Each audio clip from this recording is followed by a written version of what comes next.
Good morning, Nix. How we doing today? All right, let's get organized and let's go generate our... Actually, we'll use a classic this morning.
Okay.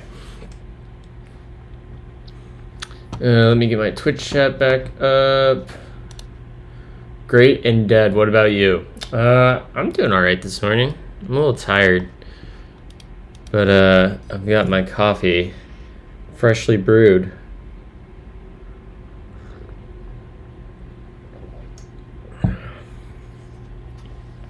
All right.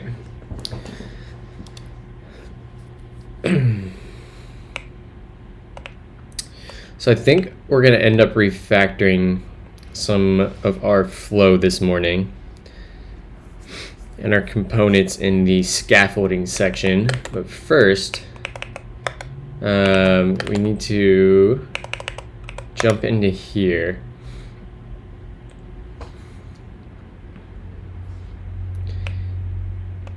And we need the concept of like optional dependencies, because we want to do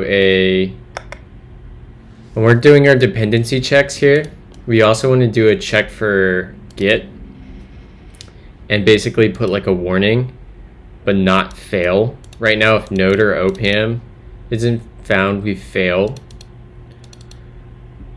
But with Git, if they don't have Git installed, which I feel like is almost never going to happen, but regardless, if Git's not installed, we just don't prompt them for this line here.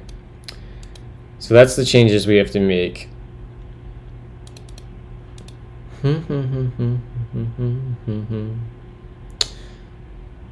I wonder if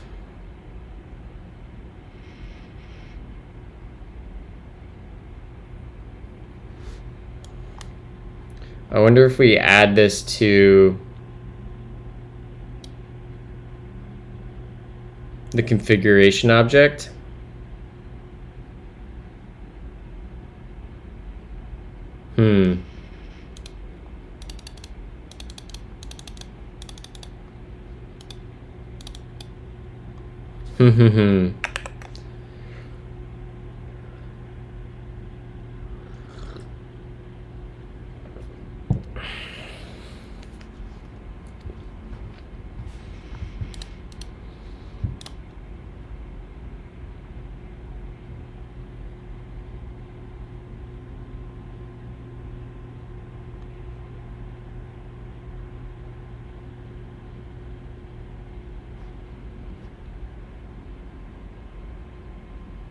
Awesome.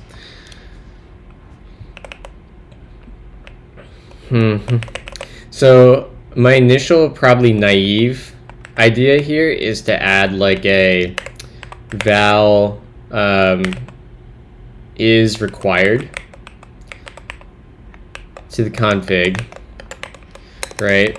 And that's going to cause some type errors down here, but that's fine. We'll also add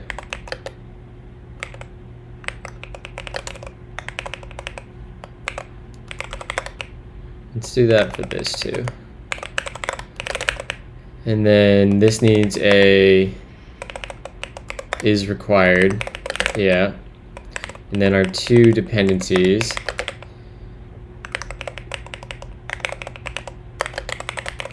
We would do that. And also same deal here. Oh man, got the hiccups. So we could do that. And then how do we end up using these things? I think we do it actually at the bottom of this file. Yeah, we do. So we have a check all function.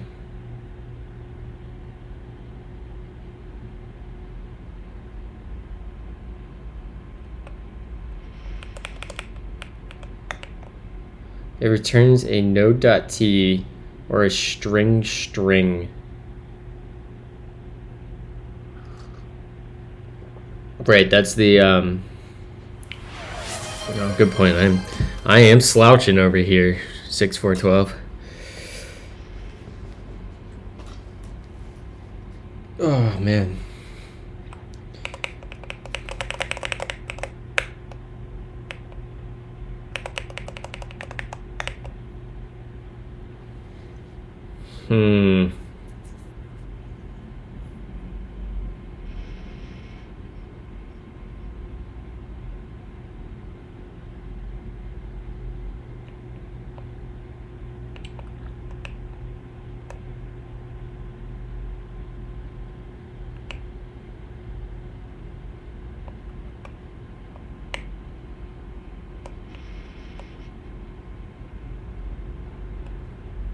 That's clever.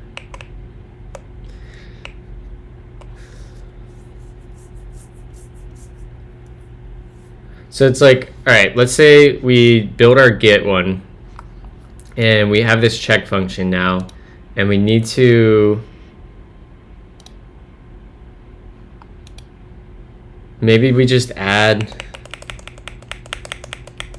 like m.is required to the tuple, and that would be here. Be something like that.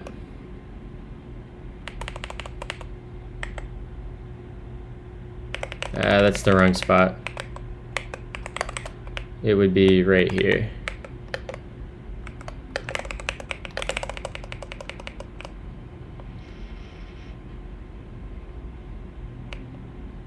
And then we just like let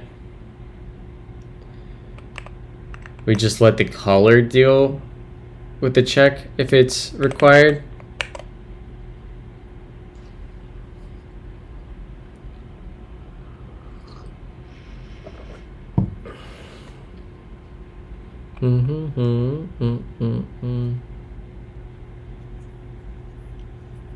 I'm tempted to put some of this in core.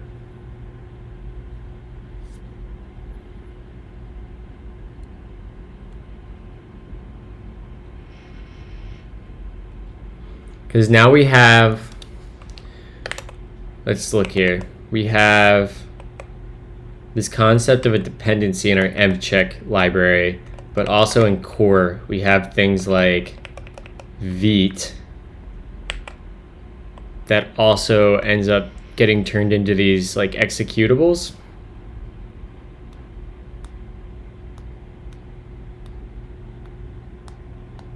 So I'm thinking we might want to generalize things that use child process a little bit more.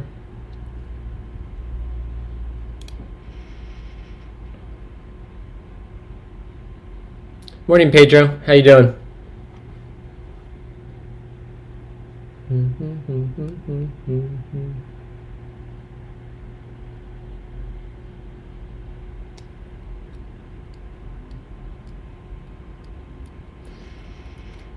F2.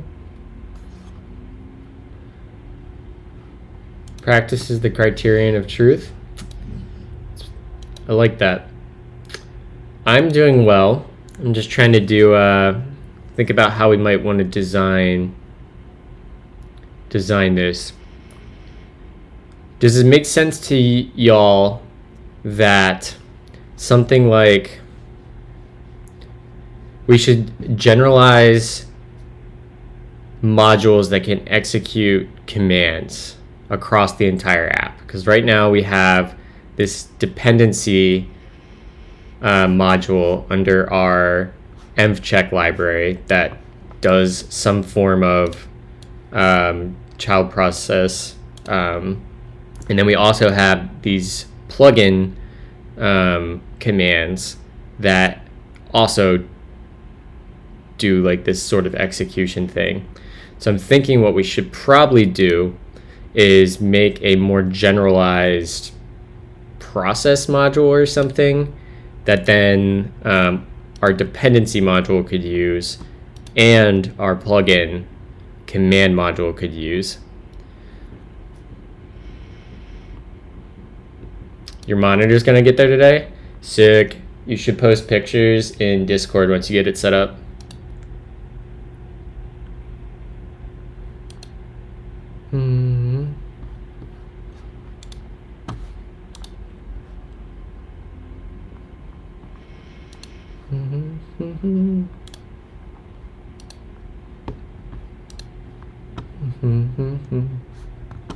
Let's go find a new playlist. See if my buddy has made any new ones. I forget how to do this. We go to browse. Or no, we go to, how do I go to my profile on Apple Music?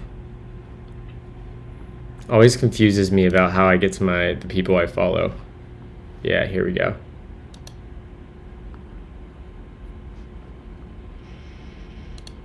What's up, Cyprian? All right, what do we think here, chat? Let's find a playlist. We've got probably not going to be sauteing and slow dancing. 2 a.m. watching the snowfall. Songs like The Night We Met. His songs on repeat. The Noah Kahn Emo Kid Pipeline. An album of similar songs to Zach Bryan. Volume is getting warmer and the volume, or weather, Jesus, I can't talk.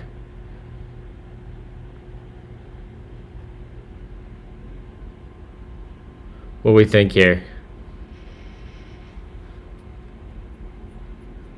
Compiling and waiting for new switches in the standing desk. Nice.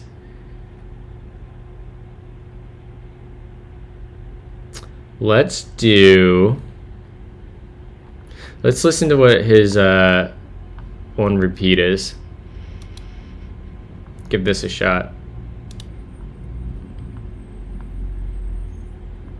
And I need to fix this lag again. 1 second. Oh, I have an OBS update. Remind me later. And learning OCaml. Hell yeah. What's going on here? Oh yeah, 1 second. I have to kill my screen because I think it is this thing that causes the lag. So that probably killed my screen. We turn off the cursor and then we switch the screen. We say okay, and then we switch back. We say okay, and now we show the cursor. Now it should be a little bit better. Not really. Normally that works a little bit better than it did. Whatever.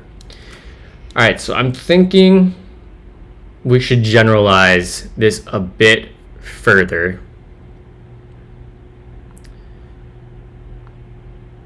And then both of these modules can use the underlying command. So do we call it a process or a command? Let's call it a process because we have other things already called commands, which are basically, it's like a command is like what you pass to the command line tool, right? Hence being a command line tool.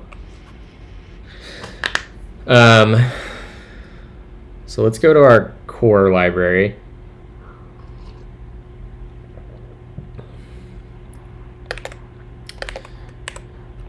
And let's add a process in here. And let's open that. Let's get Doom build running. This is too slow, Matt. What do we got here?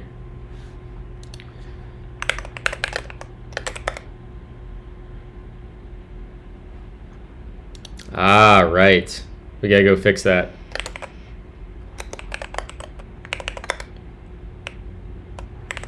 All right, this is also too slow. All right, chat, I'm taking over.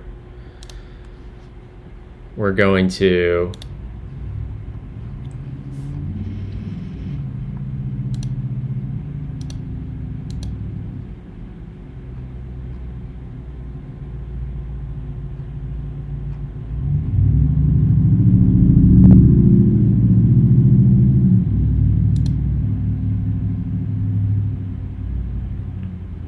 let's do this one. Actually, I know an album I want to listen to right now. We're gonna listen to the Postal Service.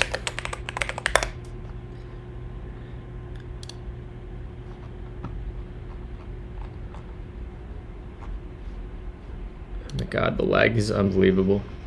And we're just gonna go straight through. I love the Postal Service so much.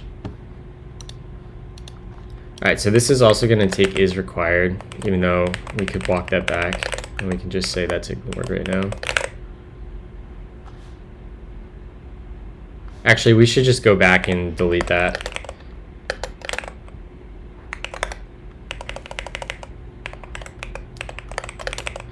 And let's drop that and that. Delete that. Delete that. And we'll delete that.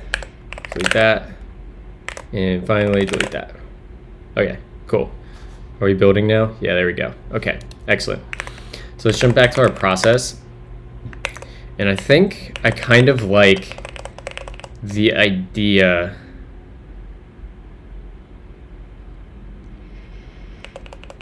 of how we use this functor. So we have this command.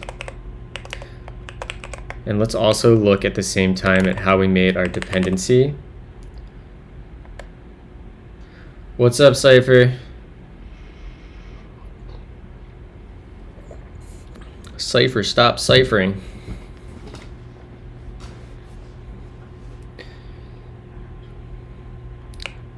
Where is our functor here? So our functor here takes a name of version. I kind of like treating these as first class modules.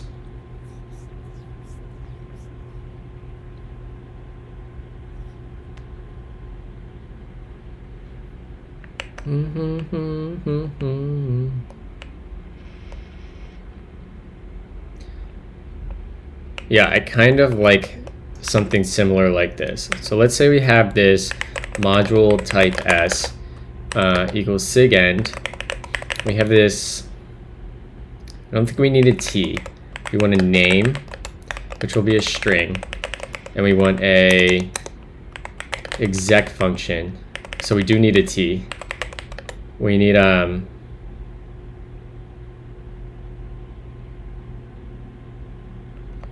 let's say we need a input output t. And we'll say exec will take an input and return an output. And it will also take a t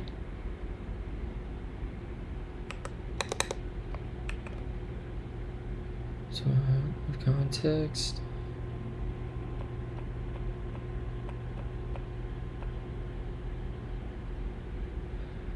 Maybe we say type input. We say type output. Do something like that. Right? And then we say input to output.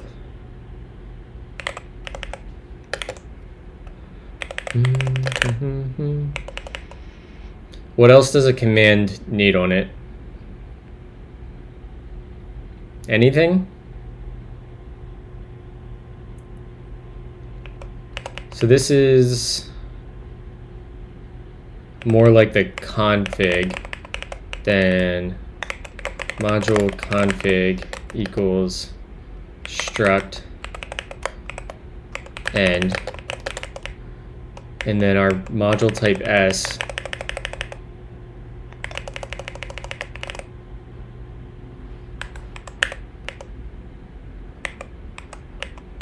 will be something like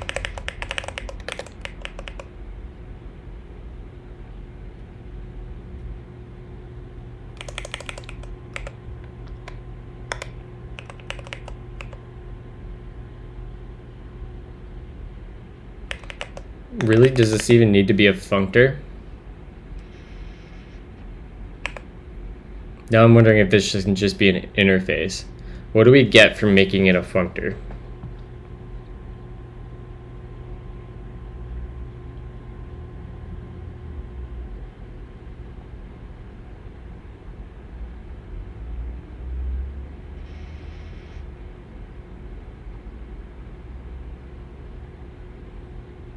Oh, functors, my functors.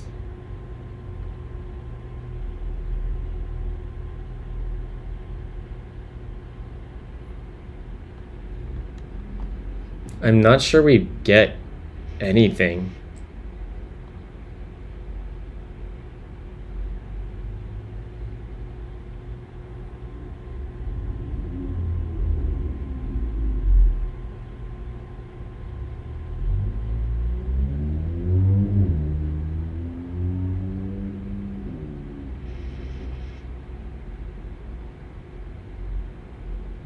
Yeah, I don't think we actually need to, we need to turn this into a functor.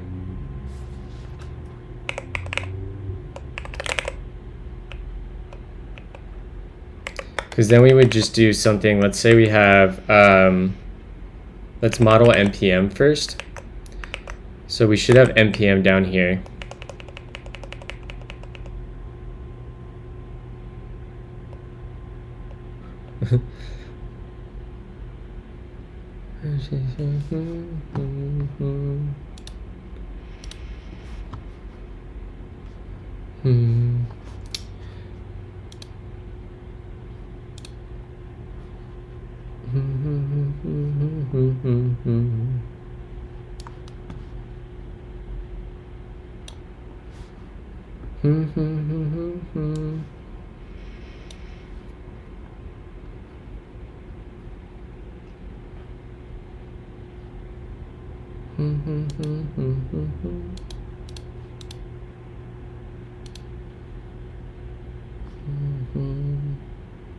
So let's try, yeah, let's just try to model node here. We'll do the same thing. So let's just say we have module node equals struct end. And really this is going to be like module version equals struct end. And then we'll say our input, this doesn't have input, so we'll say it's just a unit. So type input is a unit, and type output is a string, and our name will be node version.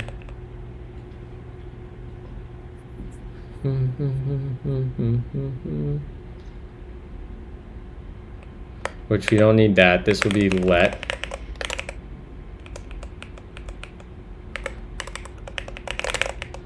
And we can say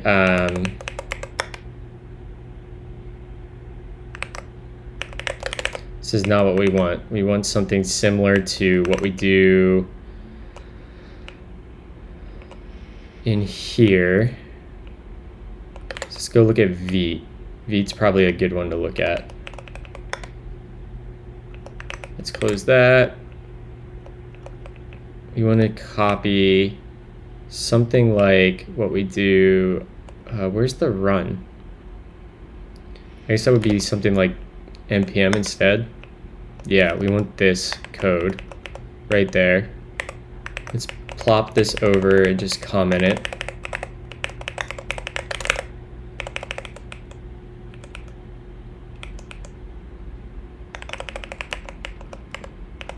And this is going to take an input, which will be input. And we'll say our output is actually going to be a js.promise t, and we'll say it's a result. And let's just do message. Well, let's do string result.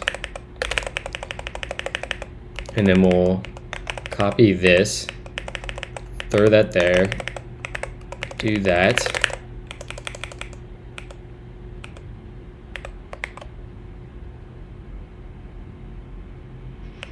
We can just ignore the input, honestly.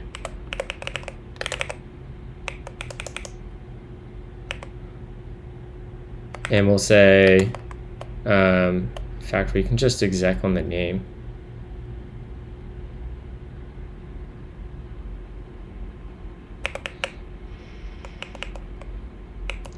Maybe we change this to command rather than name.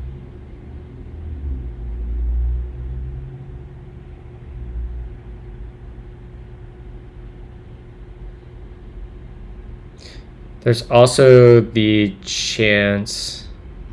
No. We want name. That just so happens in this case to be right.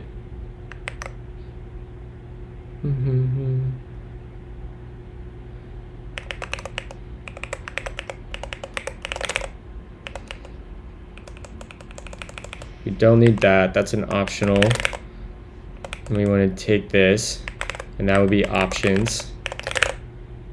And we want to resolve. This should be a string. Over here, we'll say value. All right, that should be good. So this is how we could build these out as the basic commands. I map kj to escape. Thanks for the inspiration. Oh yeah, I don't do kj, I do jj, I think, right? Yeah, that's mine. But yeah, it's so much nicer for the way I have my keyboard set up. It's also quite interesting how deleting with VD is faster than DD. So what's that do? You just highlight the whole line? Can't you just press capital D? You don't even need to do V. You just do capital D. That's one key press.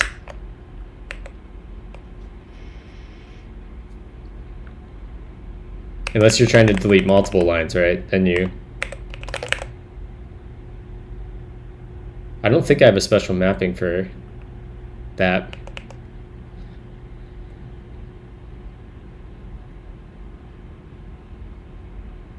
I'm listening.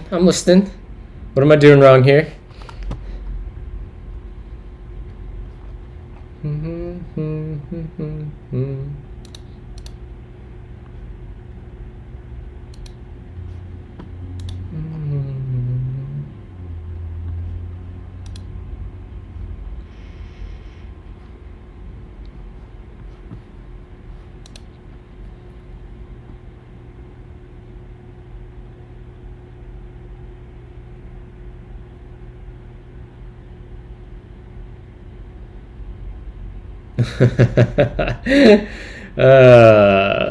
Degenerates.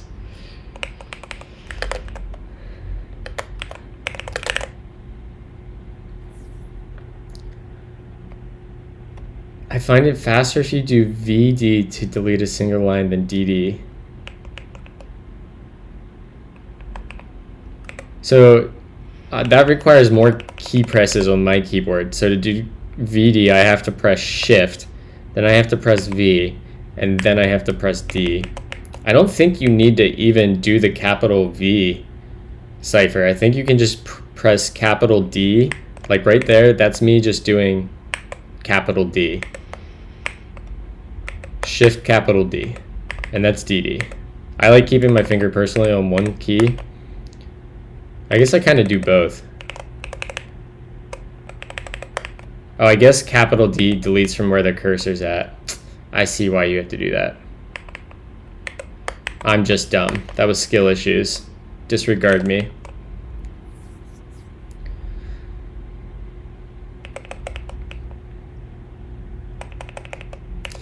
So like, okay, let's say we used this process type and classic skill issues. Yeah, I'm sorry for ever doubting you. If we go to make command, let's do a make command v2, right? And let's rotate our windows. And this will be v2.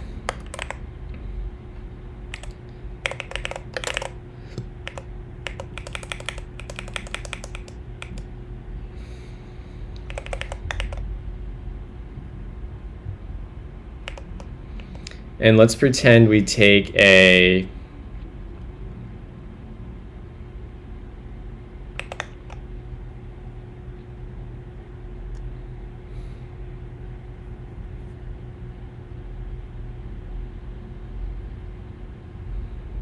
so let's pretend this is a process.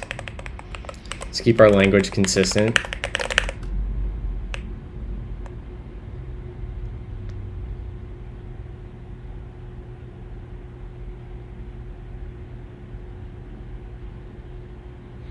And this would have to take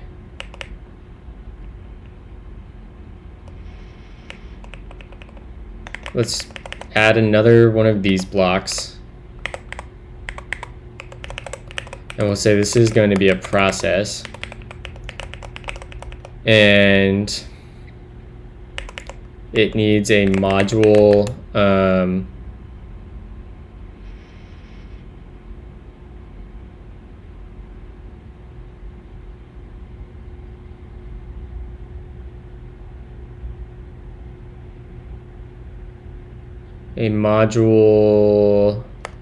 process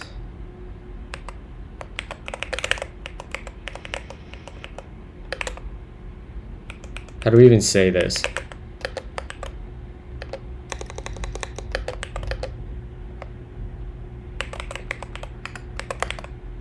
Something like this. How did I do this in here?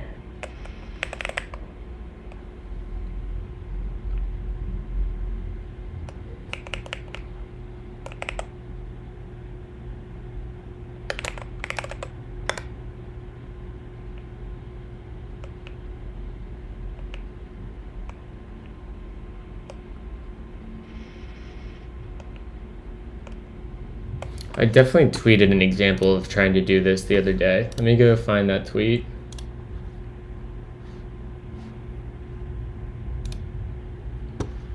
Okay, that's how I did it. So I'm saying we should do something like here. This would be val process would be a module process dot s.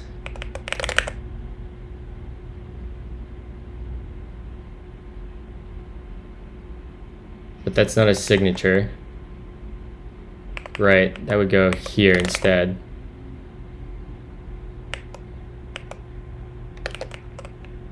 I think my LSP just got real confused.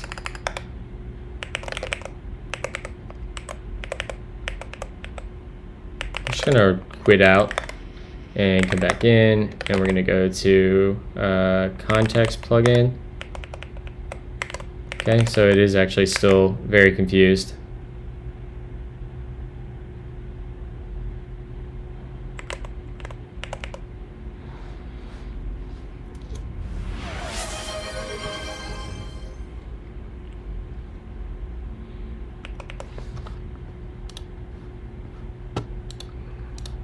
So how do we want to do this?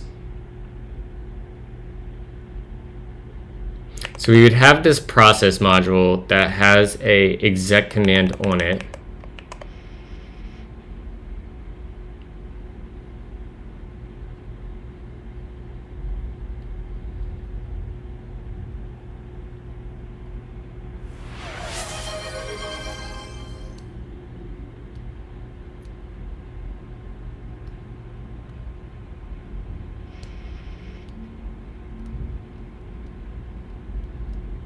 What up, Bad Cop? How did your stream go last night? I fell asleep before it started.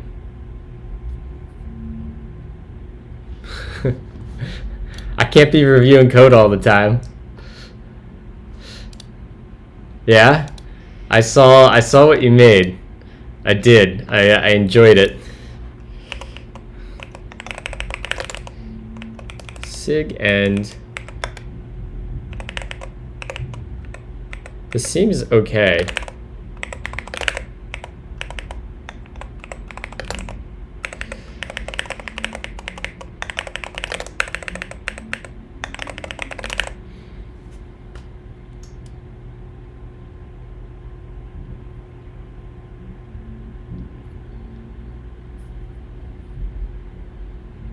It's the future of meme creation technology. What a great outcome from the board of director drama yesterday. You truly brought peace and unity to the world.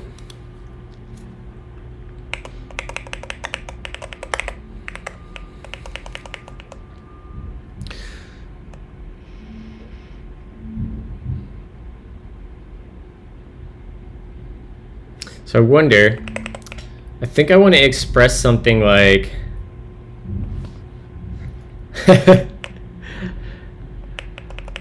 hopefully you had a bunch of viewers. How many viewers did you have throughout the thing? And how was Carson? How was interacting with him? I need to go watch your VOD, assuming you have a VOD up.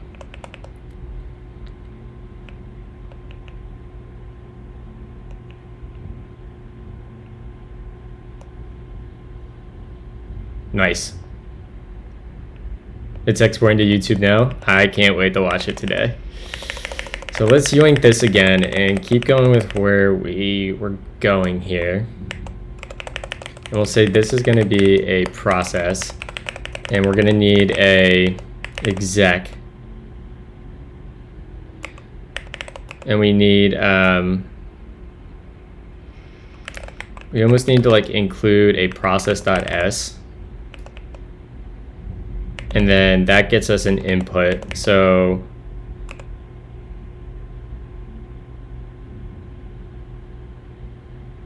we need, rather than exec, whoa, what was that?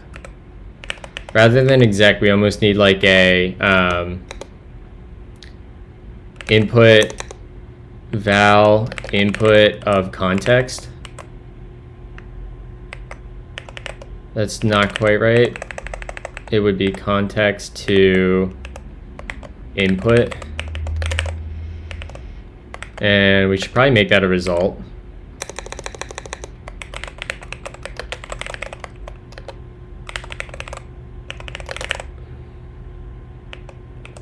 Whoops, this would be input. And then we need, yeah. What else do we have? We have a name on there. So this probably still needs a stage. And I think it has a name. It does.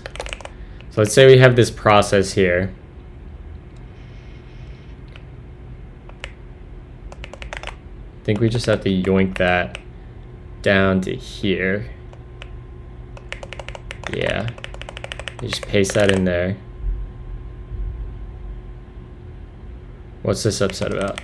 Right, that needs to be that.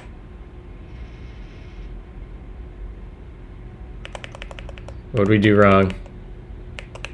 That should be struct. There we go. Okay. Carson was cool, and it was neat to see his thought process for breaking down problems with HTMX. Sweet. I'm super stoked to watch.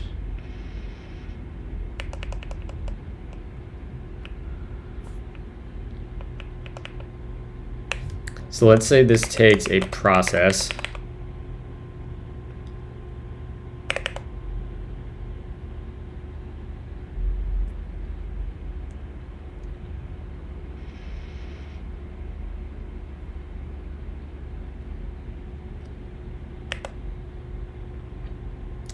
And then we say run is going to take an input, which will be yanks found in Word, and this will be c.input.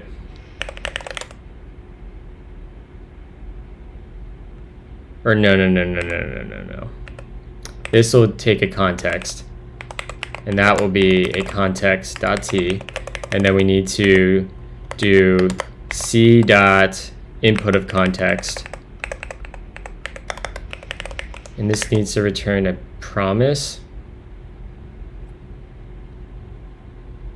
Yeah, so let's say input equals input of context. Let's get rid of this quick. This should get us an input. In fact, we can probably say what at. Oh no, because it needs to be a promise. So we say match input result. In fact, we can do this a little bit nicer. We can come over here and we can say result.map error. And we'll get our error. And we'll say, what do we want to return the error as? We want to wrap it in a promise, right? Actually, no.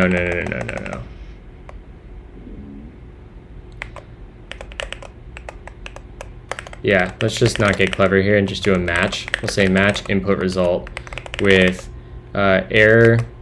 Yep. And then okay. But we are going to pass the input to our c.exec.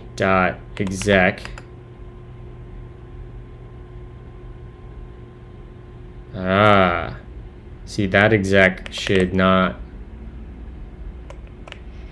process.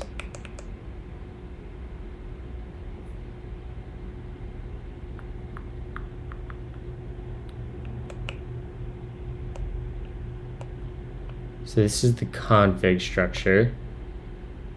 Config.that. Exec is going to take, this is going to be input. This will be output.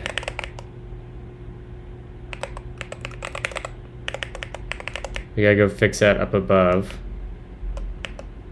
This would be change to space, input, change to comma, output.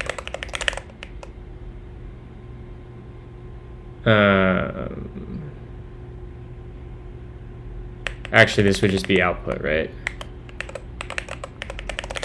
Maybe. I don't know. What time is it?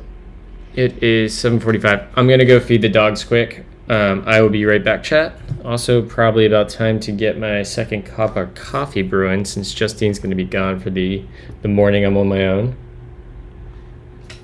Honestly, it's kind of insane that we took that app from nothing to deploy it in under 3 hours. Is the code base open source? I know you missed the Prime raid. I was still awake when Prime was wrapping up, and I was looking at the time. I was like, oh my god, if Prime just streamed for like another 10 to 15 minutes. Sweet. I'm going to look at this code when we get back. We'll do a free code review.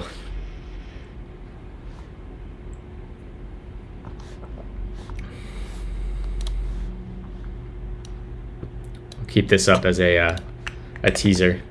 All right, I'll be right back, chat. Gonna take care of the dogs and start my coffee.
And we're back.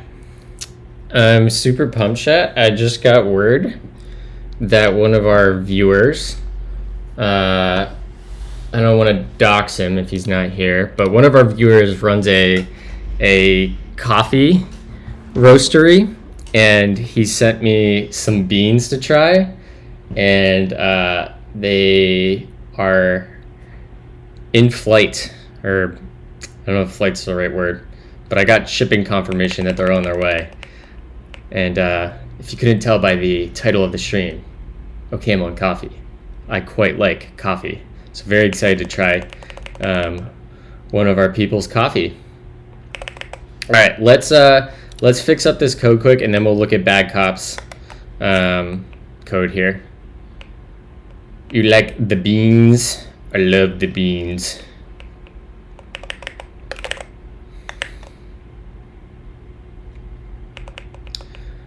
Okay, this should be in our config module. Yeah. Okay. So we need to create a module that has this signature from these types down here. What kind of McLaren I drive? I drive a McLaren Hyundai Tucson 2019 edition. It's a special custom made just for me. You wouldn't understand.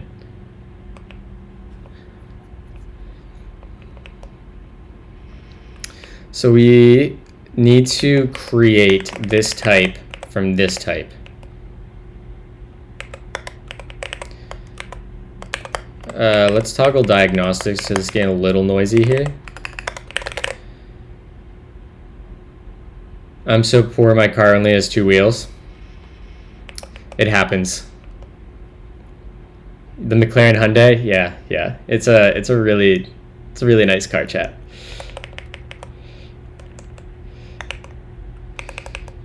So we need to map this function to one that returns. So that's going to, what is this going to return? This is going to return some output, right? So let's say let O equal that in, and we're just going to say fail with to do. Yeah, great. Ship it. So this should be our c.output as a promise. And then as long as this is okay,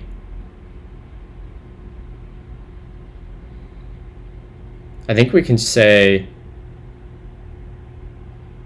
let at, ignore that, and then we say that. I think that's like the gig right there. Something like that. What's the context to, not quite.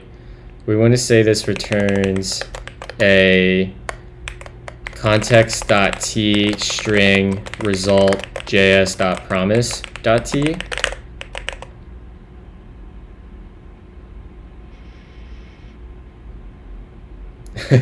Gotta go write some abstract for a medical research or something. I don't know, I'm not a medical student. Plot twist, I am. Good luck. That sounds miserable.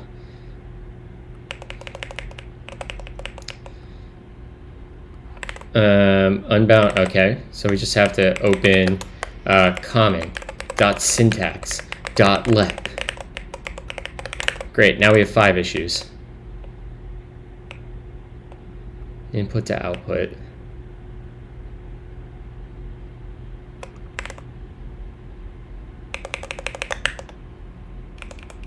This should return a c.output.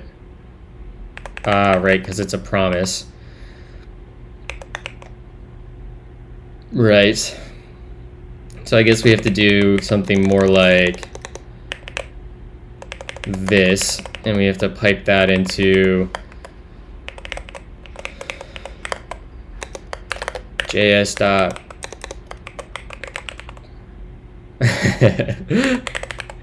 You're quite welcome.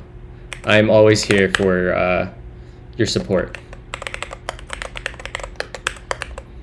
And we'll just say promise.resolve just to get this happy. Resolve, okay. Okay, context. But really what we need to do is something more like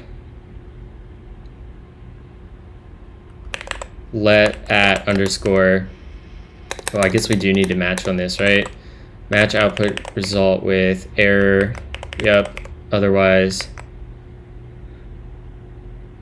output the context. No, we don't want to do that. We just want to resolve this line here. So let's delete that. And is our function signature. That's what we want.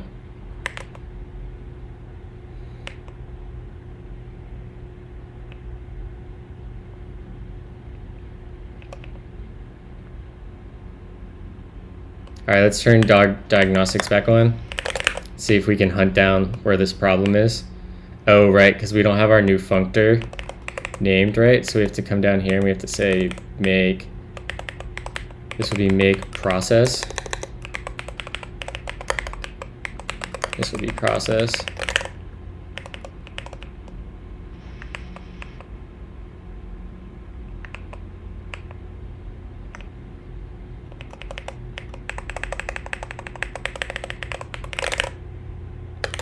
Okay. Oh, this has to be run. Oh, it is run.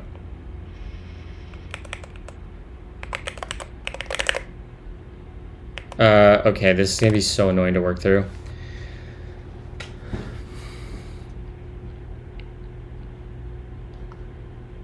Ah, okay.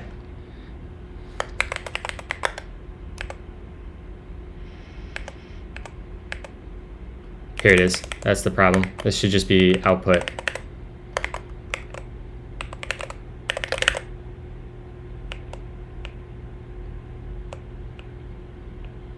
Input, output. What did we do wrong? This looks identical.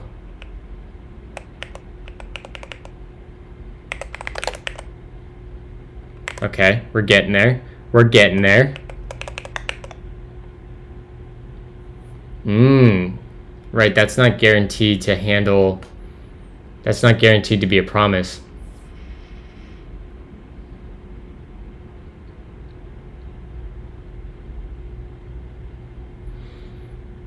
We could enforce that all our commands are async.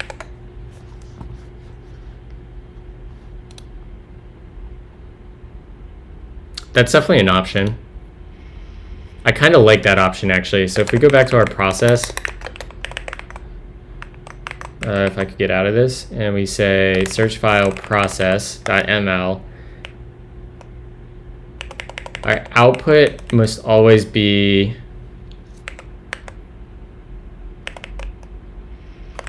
equals output. Yeah. If we do that,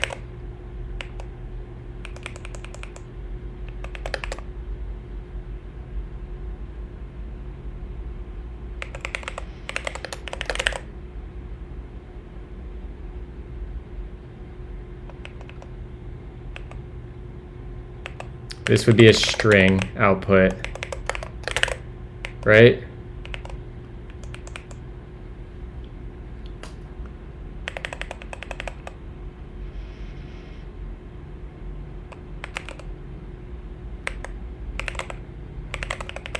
Let's actually make that an A. And this will be an A. And that's going to equal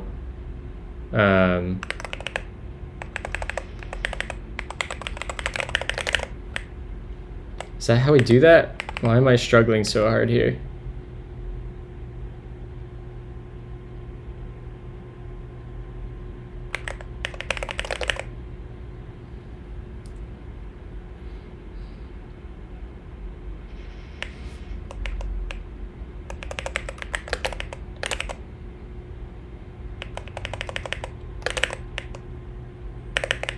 What are we doing wrong? What are we doing wrong?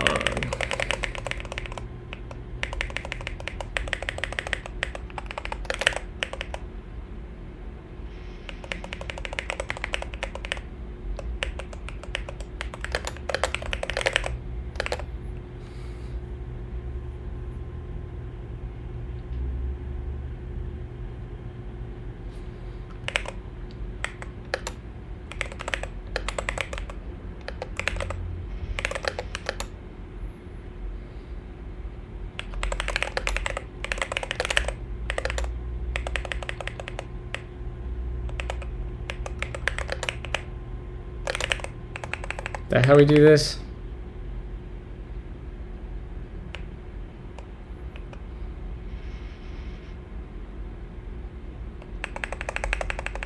I actually don't think that's what we want. Morning, Trash Puppy.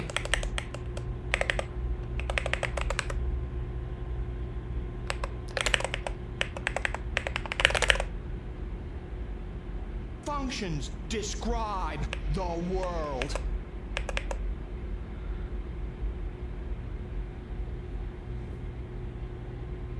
So maybe we say output. Hold on, I see what I'm doing wrong here. Okay, 1 second, chat. We were so close the first time. This is going to be this, and this will be a string result like that. Yep, there we go. And we can say this is going to be a string. There we go. That's what we want.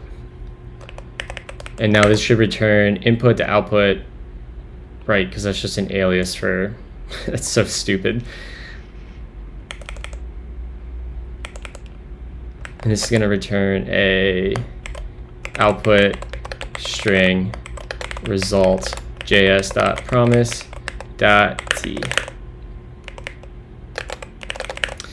Trash Puppy, if you're still here, I have a meeting tomorrow at noon to talk with the former chief people officer that I worked with, and I will probably connect the two of you via email. She's amazing and very well connected in that industry. So yeah, her name is Michelle, and I think you'll love her. She's amazing.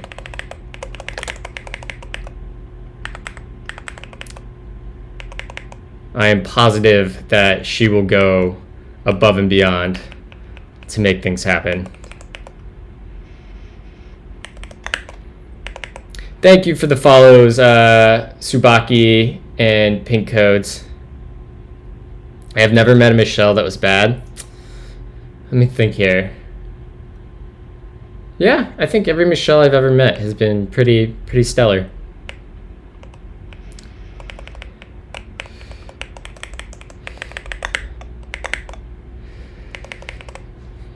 Yeah, no problem, Josh. We, you know, a rising, what is the phrase? A rising tide lifts all ships or something? I don't know. We look out for our people here.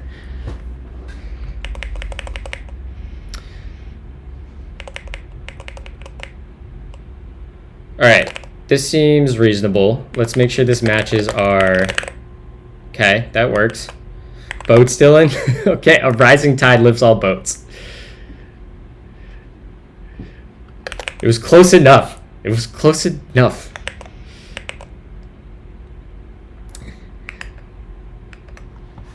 A rising tide lifts all boats, but my boat is... This is my boat, regularly. If I was a boat, this would be me. This captures the essence of my stream. Every day, I get stuck in the canal, and I block up the rest of the world.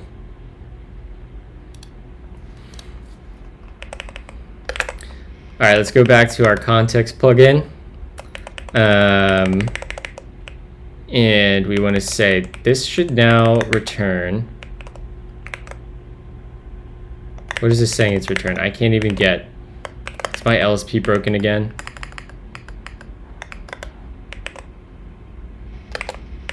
Why can't I get type definition? Module process. Include a process T. This will actually,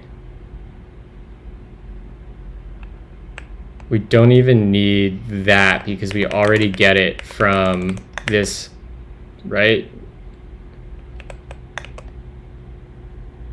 I think we already get it. Yeah, we get an exec there. Okay. So let's come down here and fix our definition. We don't need that. We jump down here now.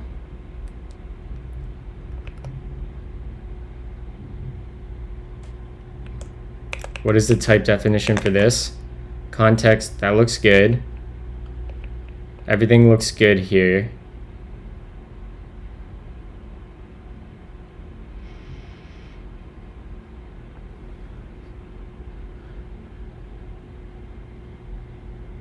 Is this the OCaml man? I guess my boat would be that big island of trash in the ocean, but maybe on fire. Nice. Yeah, dude. You know, there's just a bug in the OCaml compiler right now that's breaking, or the runtime that breaks the LSP. But it's actually, my LSP is not broken. It was a skill issue. So if we come here now and we say this returns an S, I think that should be happy. It is. Excellent. We didn't end up using that. Nice. So that's kind of how we can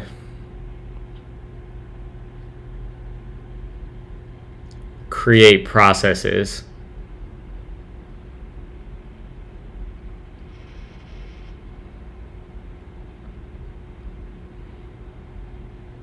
I kind of like that.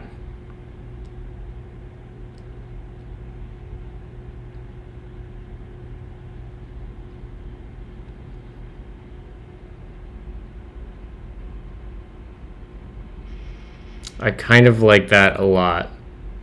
So let's see if we can recreate our let's say we do our npm command. Whoops, I don't know what the hell I just did. Let's say we come in here and we say, no Siri, don't do that. Module process equals, actually this would almost be like,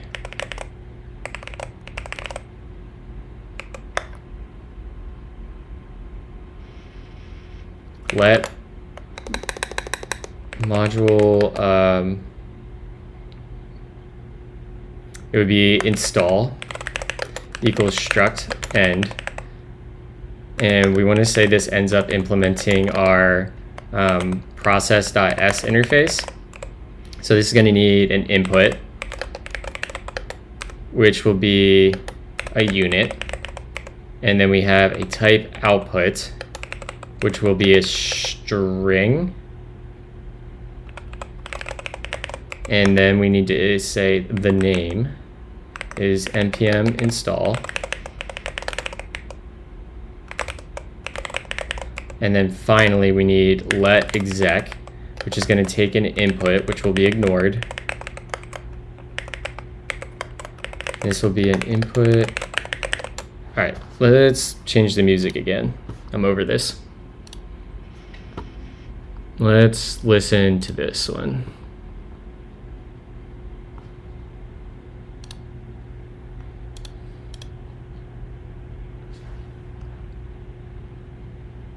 Functions describe the world. Kyle, I have a new sound that I want to do for subscribers. I want to go gank this. Where is it? It's on Twitter. It's TJ. I have it bookmarked right here. I want to make this our subscriber noise.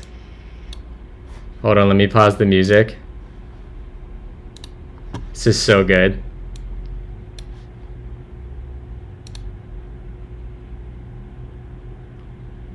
It's so good. It's so good. I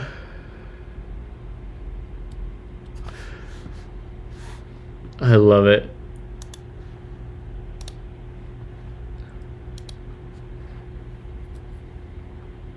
Thank you for the follow, Han, too. Appreciate you choosing to spend your time with us. So then we're going to say,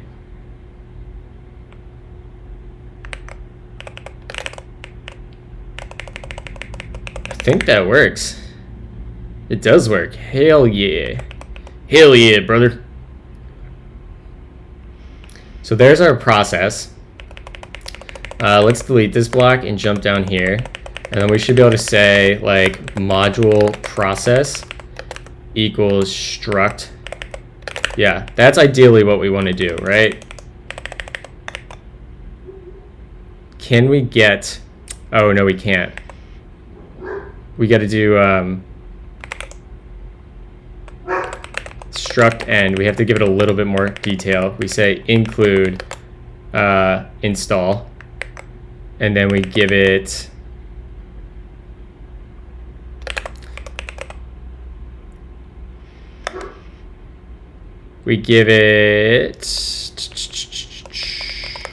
this guy a stage and an input of context, right? So we say let stage, and this is post compile, and we need a let input of context, and I think we just ignore the context, right?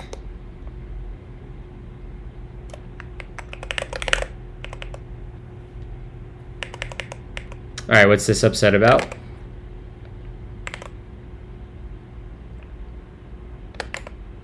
Oh, this is a really good, helpful error message. I'm really glad that you know.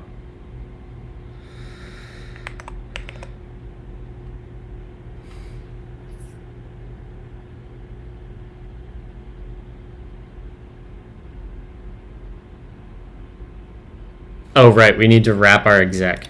Right.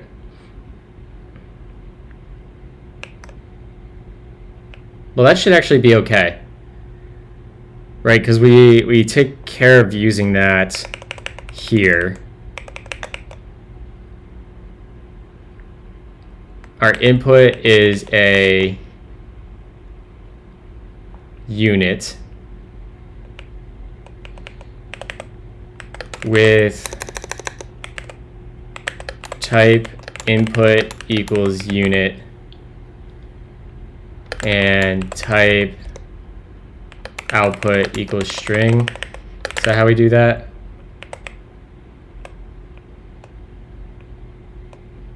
And then that should help down here.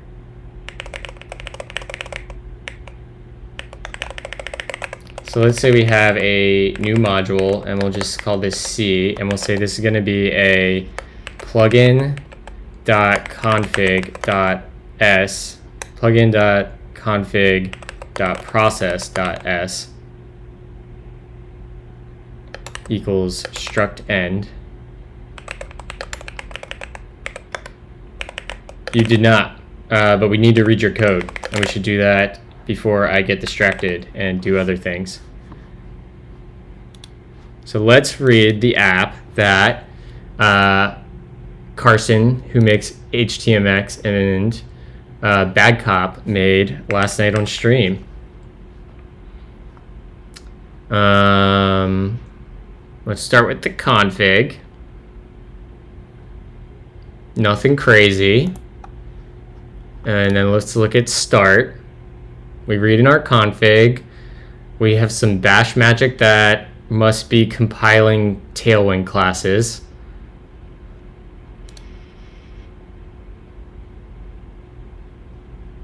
We have a routes cache. There's a pub sub. You've got pub sub going? We start a TCP server on port 3000. We run core.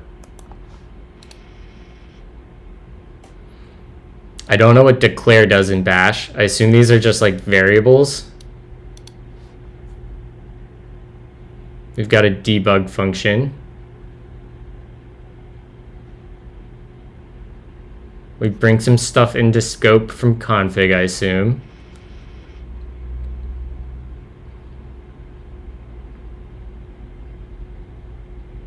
This is our response handlers.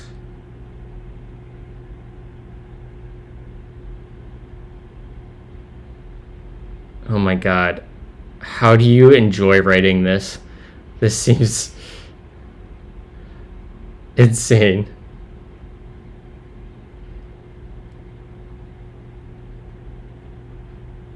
So this all comes from bash stack.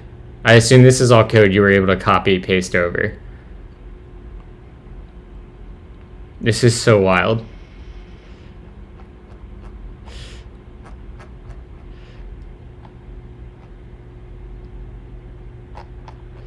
Okay, so I think that's, as she said, part of the bash tag. So let's look at meme.this. Top text, bottom text. So good. To do this is a vulnerability. My favorite. So we're plucking off a query param. Where does query params come from? Where does this come from? I don't know how to read this. What is the Z flag? Mom, I'm scared. Mom, I threw up.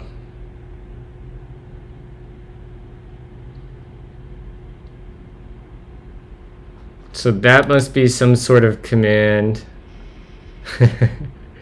Yeah, you can probably hack Bad Cop server right now, Trash Puppy. There is a vulnerability in a form submission. Sure, fix the problem. Trash Puppy, don't try to break it.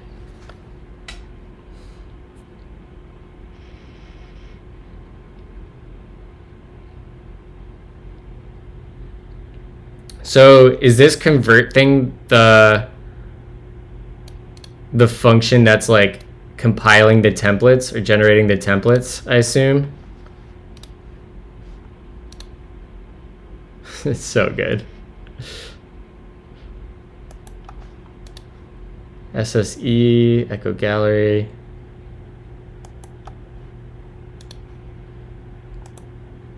This is so funny. Look, chat, it's just like writing JSX. Why wouldn't you want to do this? Why wouldn't you want set and awk in your JSX?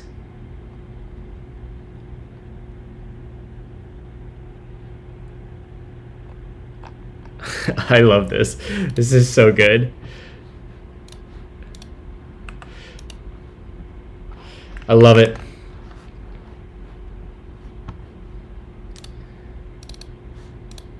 All right. Back to my skill issues.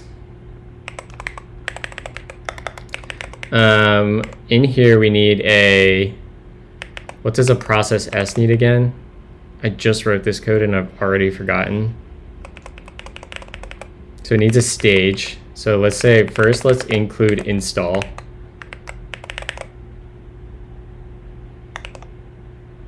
And then we're going to say let stage will be post compile.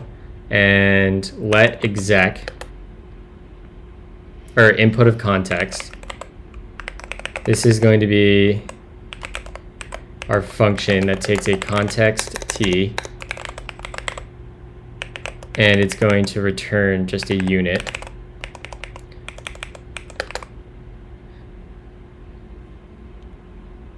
Oh, it needs to return a result. Okay, that's okay. That's easy to fix. That was our entire problem. Is that really our entire problem? That this just needs to be...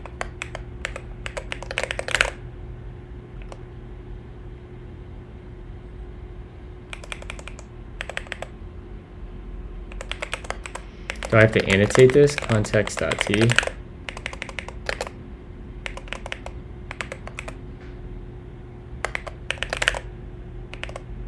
How is this ill-typed?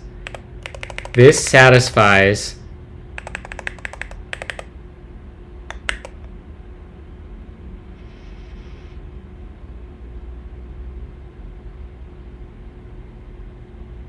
much confused.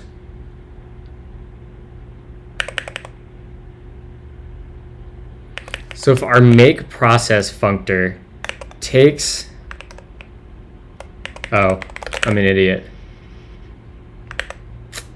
I'm an idiot. I forgot to uncomment our functor.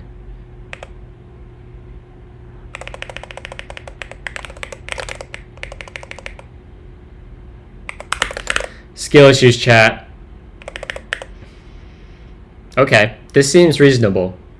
I kind of like this because now we have the ability to We should be able to get rid of that.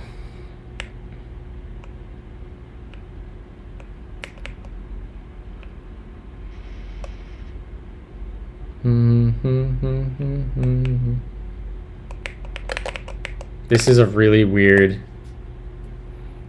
I wonder if I can get rid of this here. I suspect that's going to give us type issues. Yeah, we definitely need that.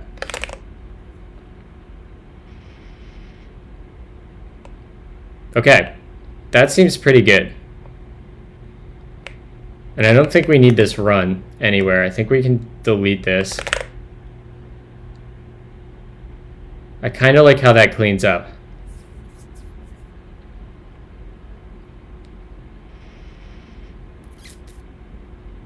Kind of liking how that cleans up. Look, we've got some pipes. Let's go convert the rest of our files to this model.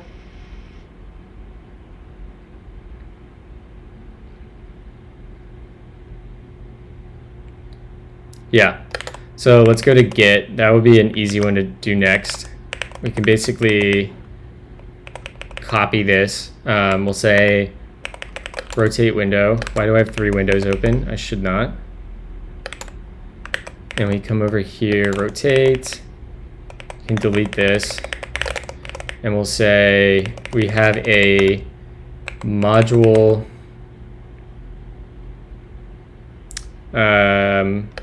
init and stage. And this will be the same thing as this, basically. Let's yoink that, paste that in, delete to there.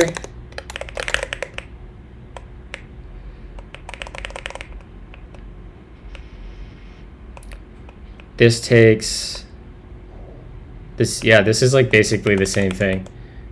This will be git Winnie, git init, and git add -a. You can actually just use the name here.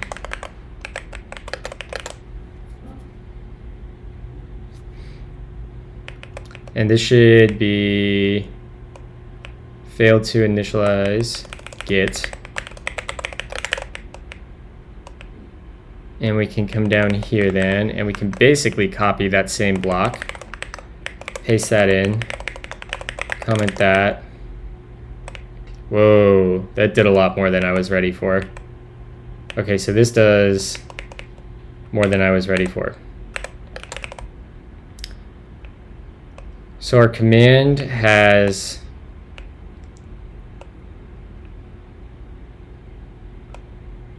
two parts, right? We actually want like 2 commands. Or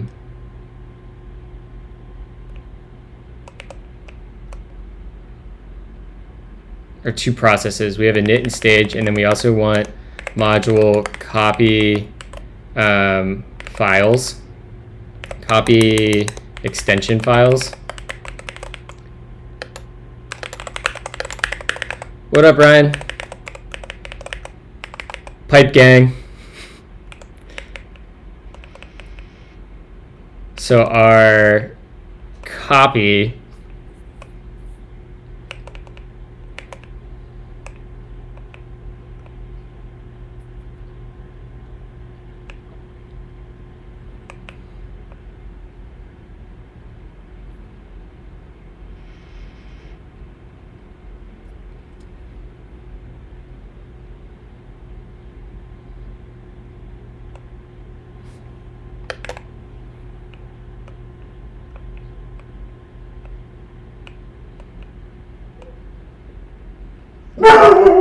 Winnie, honey, come here, Win. Come here. I might have to go wrangle the golden. It's trash day, so I think she's barking at the trash truck. Let's see here, chat. What do we want to do with this? So we need to break essentially this section into a command. or a process, and then this section. I'm trying to read this. We get a file path, file name.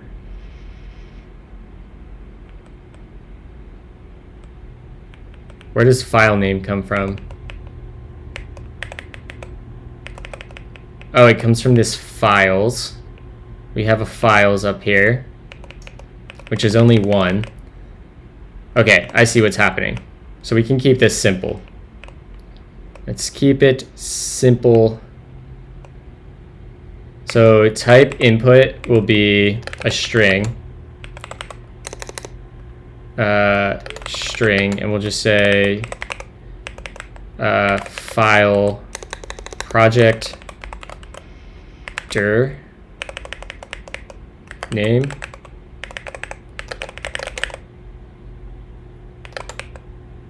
Something like this, and type output will be a unit. I don't think this returns anything.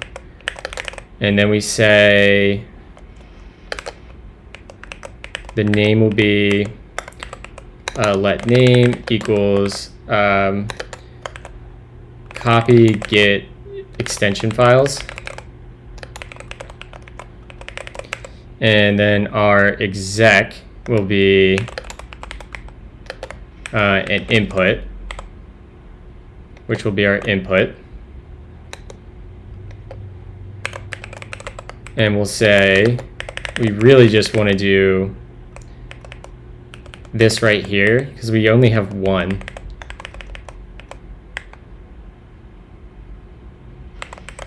Yank that, and we'll come up here and paste that there. We'll say this is going to be project directory name, dir name, which that makes me feel better about deleting that. In fact, I can probably just do that.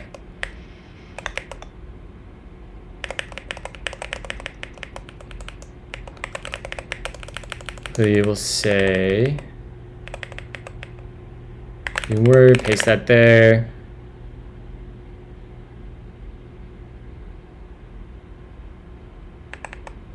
Or wait, what? File path? How are we doing this? This will, I see what we were doing. We're gonna delete that. And this will be project dir name.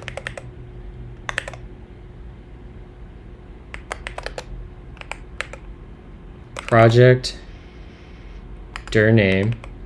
And this is going to be this right here. Let's just take this and say boom, and we're gonna drop this in here. We'll say let get ignore equals get ignore path.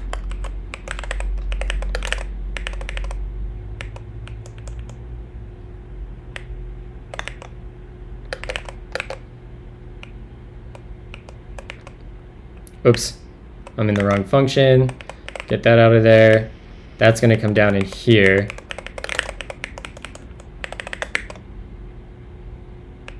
What did we do wrong?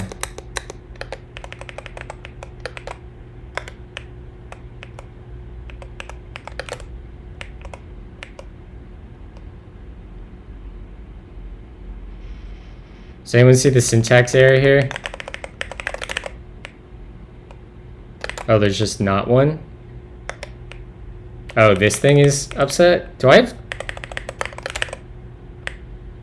diagnostics off still? I do have no, I have diagnostics on.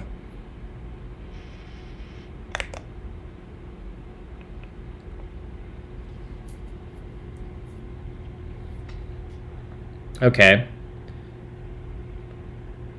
Now we can use our get ignore path, and we just uncomment this. Our base name will be get ignore path. This can really be file path.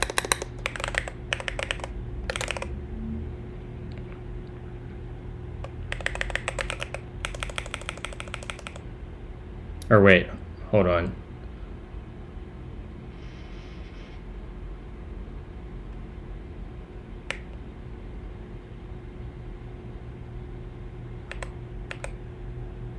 How was this working before? Let's think about what we actually want to do. We want to construct, we want to copy the file path, which is going to be the getignore path, which is fine. Come on. This will be getignore path. And the destination is going to be the file name, which will just be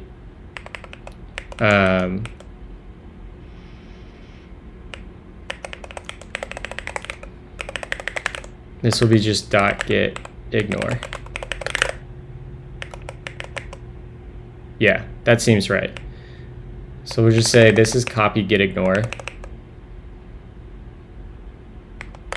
Copy getignore extension file. I don't know. Let's be explicit. Just do that.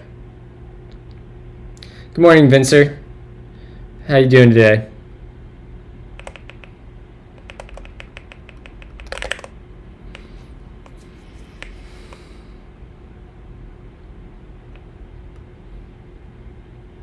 All right, that doesn't look so bad. I'm kind of happy with that. So let's say this implements a process.s with type input equals string and type output equals a unit.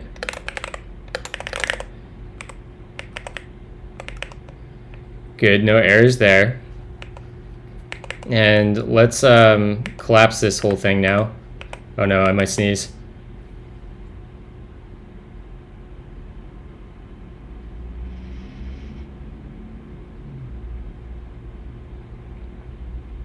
Try not to sneeze. Oh, we're good. Wow. Let's say we have module plugin v2 as we refactor this. And we have a process plugin. So we'll say module process. We'll struct end. And we'll put in here our two process plugins are going to be we'll have another nested module. This will be a init and stage, and then also copy getignore. Yep. And we'll say in here, this will equal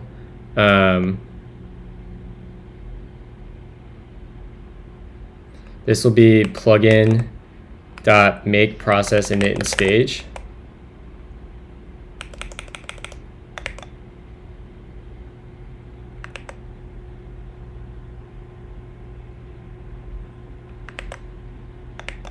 Why? Oh, right, because it needs... We need a little bit more. Right. So we'll come in here and we'll say...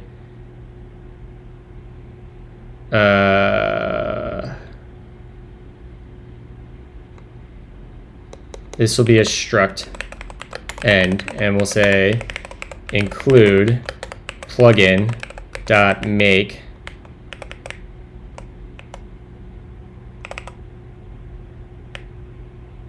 let's call this plugin old,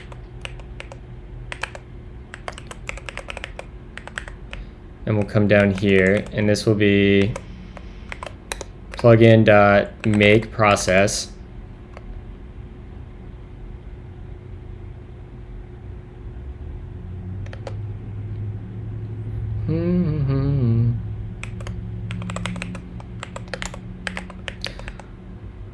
functors the whole way down.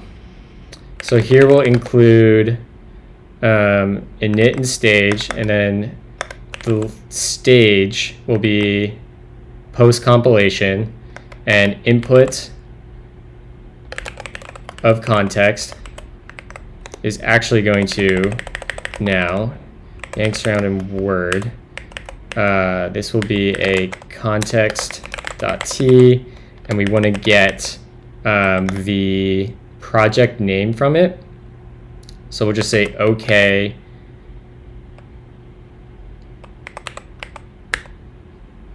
dot configuration dot name. Do you use LazyVim? I do not. This is all custom. I use Lazy for my plugin manager, but not LazyVim like the distribution.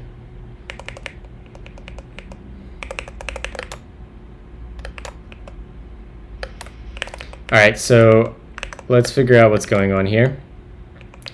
Our init and stage has an input of a unit. Ah, so this is just going to be okay unit. Okay, and we can ignore the context. And then we basically want to do the same thing here. Can Copilot get it? Yeah, look at that. Sweet. And that should effectively cover all of this.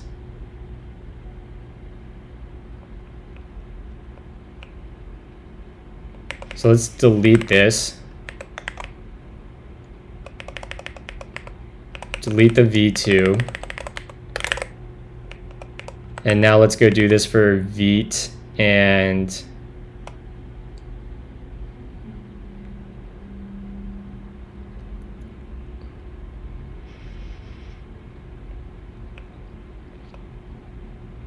because then we can reference this by doing like let underscore equals plugin dot process dot init and stage dot run, and that'll take a context.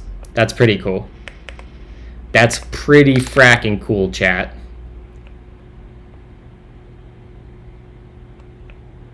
Don't need that anymore. Shouldn't need this block of code anymore. Okay, I kind of like where this is going.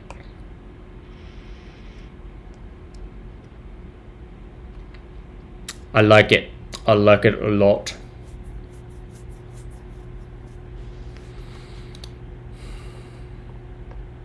All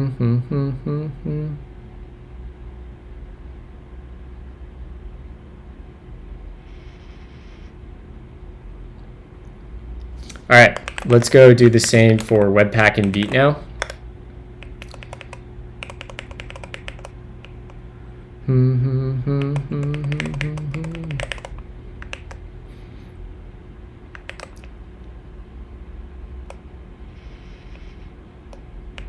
So let's call this plugin old. And let's actually go to, I don't even think this has a command, does it? Oh, it does. We need to copy the copy this guy. Can't even talk. So let's paste this in here, and we'll grab this, and we'll replace this, and this will be change to that. That will be Webpack config path. This will be copy Webpack config JS and Webpack config. Sure.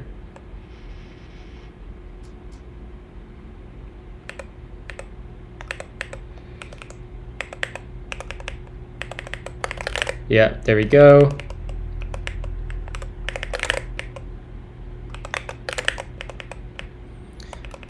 That looks good. And then we just change the name of that to that. Webpack config path.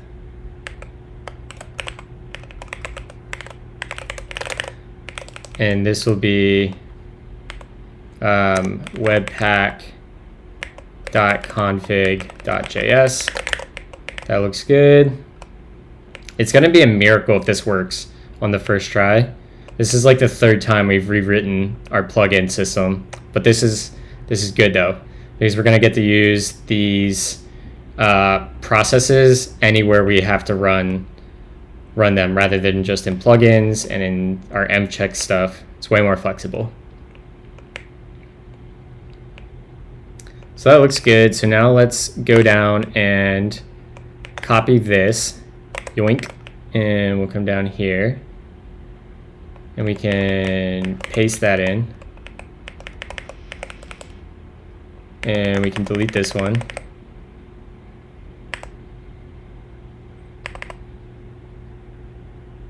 So is this a full CLI? Yeah, Trash. I can show you it running here in just a second.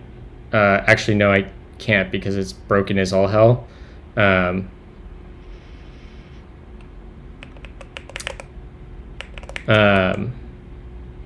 I should have a video of it running on my Twitter, though, that I can share. Yeah, here we go. Here's what it looks like.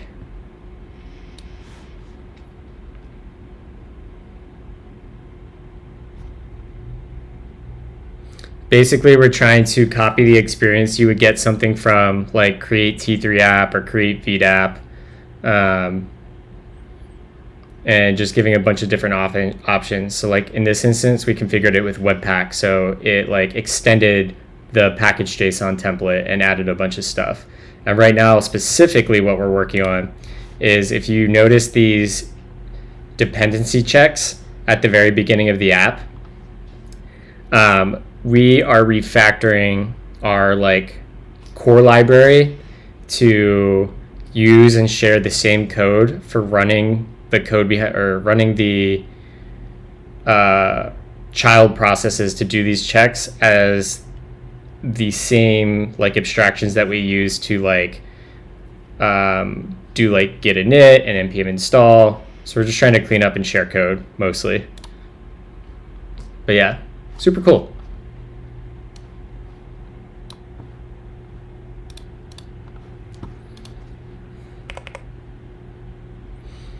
This will be copy webpack config.js, and that looks good. Sweet.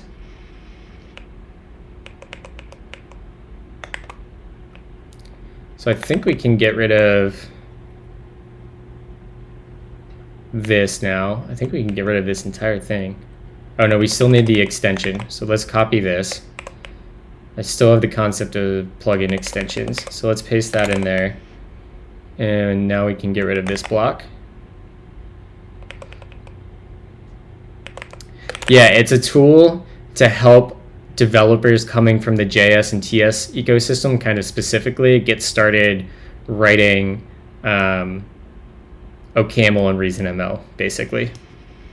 It's going to generate a whole project and all the tooling for them so they can just get started writing OCaml and Reason that compiles the JavaScript without having to worry about like all the build tools and package managers for OCaml. That's all getting hid behind the scenes and getting abstracted behind npm. So you're going to be able to build your OCaml by just doing like npm run build or bun run build, whatever your package manager is.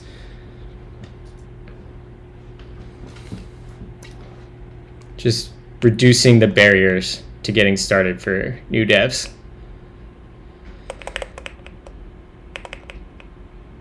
Okay, I think this is good, and we want to go do the same thing now for Vite.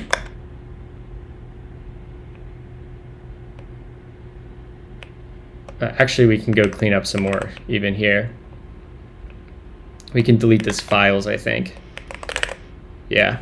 All right, so let's just copy this and throw this in here, because this will be Vite.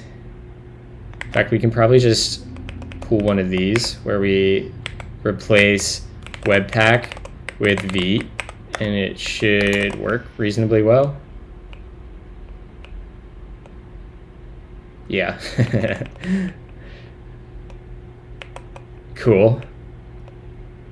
And then we want to come down here, and we should, in a perfect world, be able to copy this, replace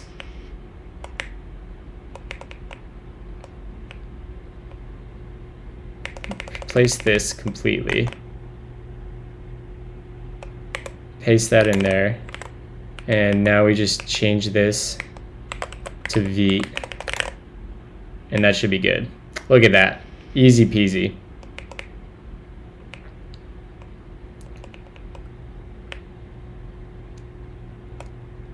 All right, that's cool. So we can delete this actually.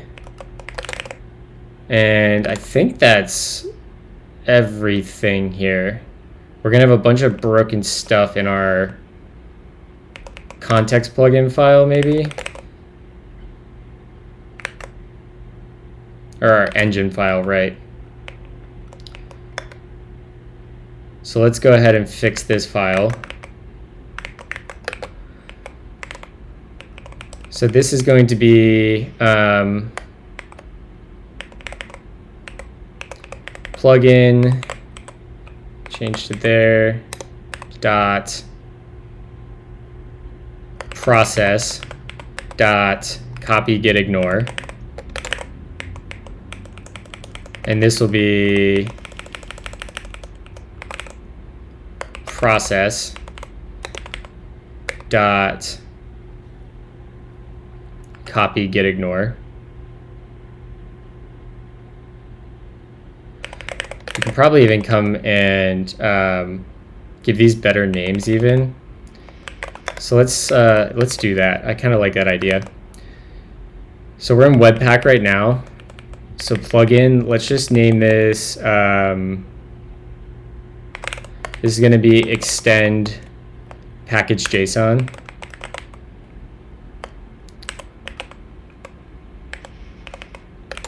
And then we'll have this, we can get rid of this process and do that. And now we have plugin dot copy get ignore, and we have plugin dot what do we call it? Extend package JSON. Yeah, I like that. Now let's go do the same for Vite. We'll rename this to extend package JSON. And drop that, delete that, that checks. Delete find there, throw that there. That should not be copy get ignore. This should be copy Vite config JS.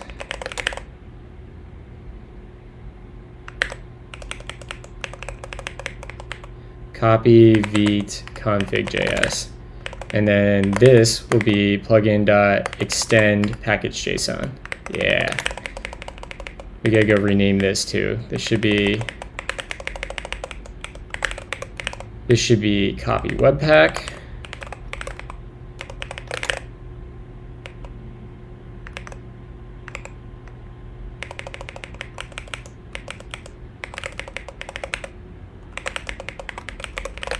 Okay, and then our Git, we have this plugin called, should go fix that too while we're there.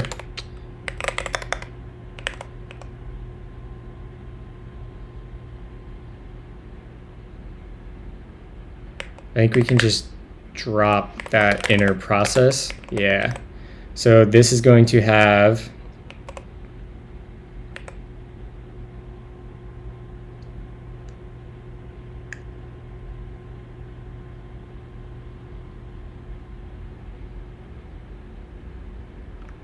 how do we append a full list?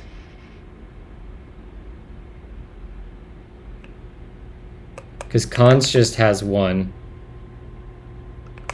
Is it the @ operator? And we would do something like that. And this will be change end plugin dot copy get ignore. And then we want another one, and this will be module get.plugin.init and stage.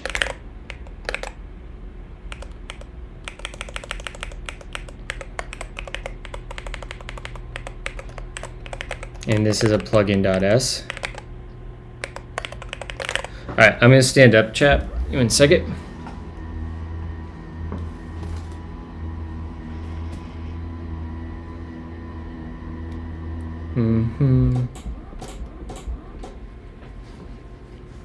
All right, let's keep getting through this. One thing that I don't love right now is that the order of this matters.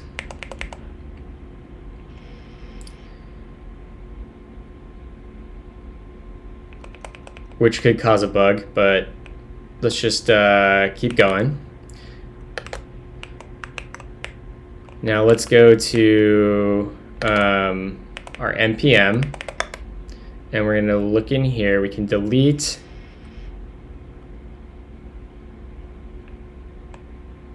we'll call this install instead. And this will be change n install.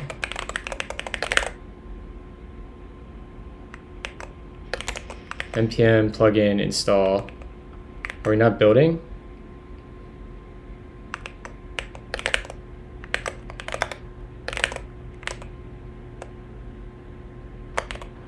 npm.plugin.install. That was weird.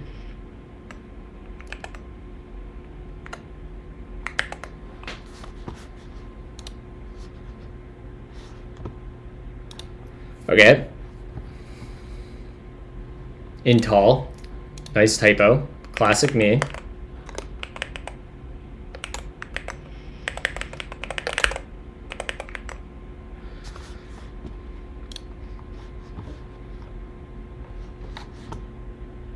Oh my god, look at that cursor lag. That was so bad. Let's just go to like songs on Spotify and shuffle this.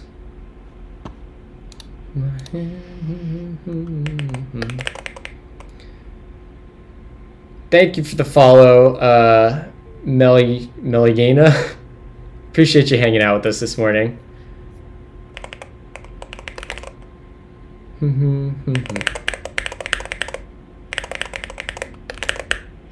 All right, are we completely built again? All right, let's see if our app is still working. It's probably not, but let's give it a shot. It's remove -rf foobar, and we'll do create melange app foobar. We'll do vite, initialize git, npm install. We failed to initialize npm. Okay. That's okay. Let's make sure this is the only place that we have this string.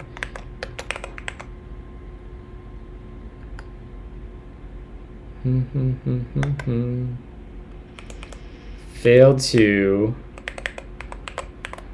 run. And let's just get that built again and make sure that that error came from the actual right spot.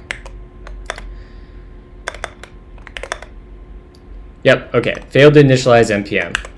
So what did we break in our npm? I'm betting that we have a condition where we are, well, I have that marked as post install, right? Yeah, or post compile.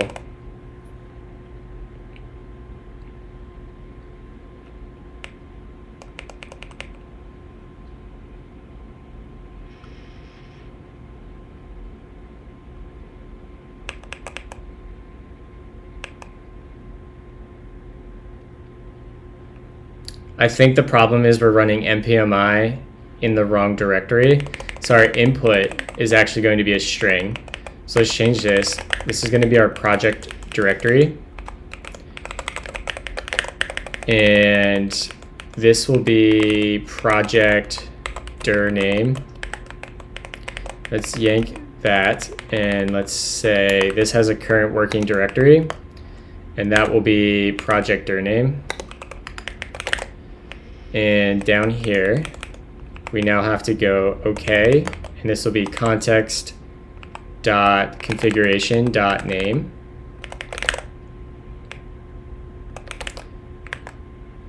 We feel lucky, chat? This might be a first try.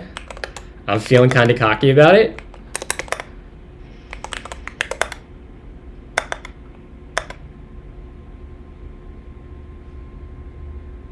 Frack! Should have known better.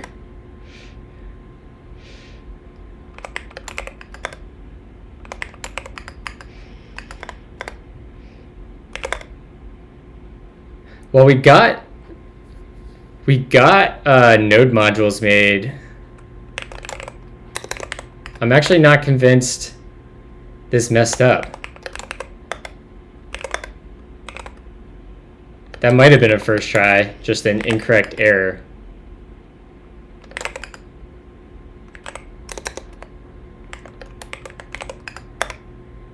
All right, so we should have an empty directory. Why?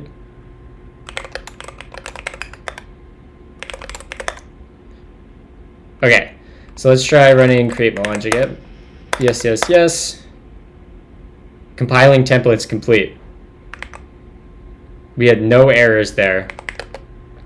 I think that was I think we just ran into a problem with a caching issue. Nice, nice chat. Check that out. It just worked. So let's go up again, and if we run it on a directory that exists, it's going to ask us to clear the directory, abort. Perfect. All right, we're working. Although we do have an error where the git command is running. We have to update our git plugin to run in the current working directory too. So we just did over here. We need to do for git. And this will be a string. And that will be a string. And this will actually be, we can probably just copy these lines right there, paste that in. That's good. Then down here, we can copy that. Yep, perfect. Let's do one more test. So now when we run this, we would expect, we'll do it with Webpack too, just to make sure. So we're gonna run create melange app.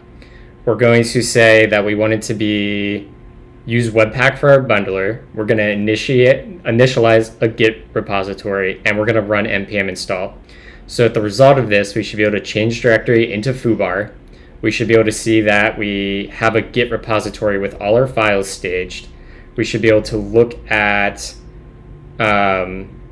our package JSON and see Webpack dependencies and scripts in it. We should also see a node modules directory and a package lock.json. So let's see if this works. So Webpack, yes, yes, compiling templates.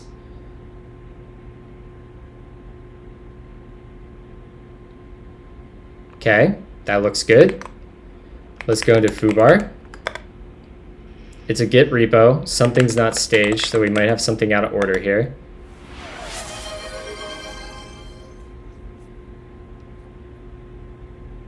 Dang, that was still pretty, that was reasonably close. It was within 1,000.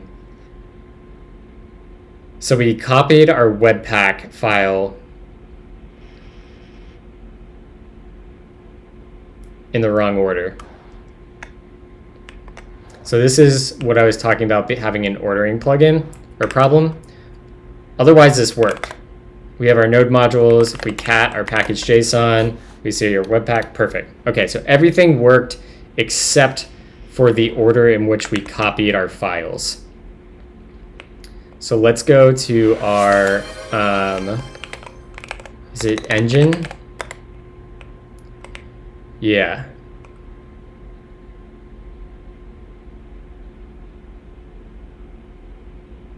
I think we want to reverse our plugins list. We're gonna definitely want to write some code to clean this up, but it's fine.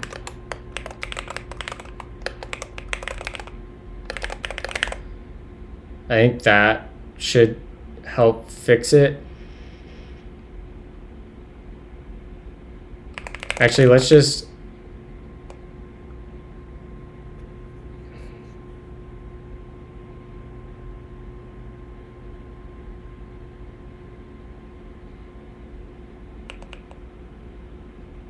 no, I like that for now.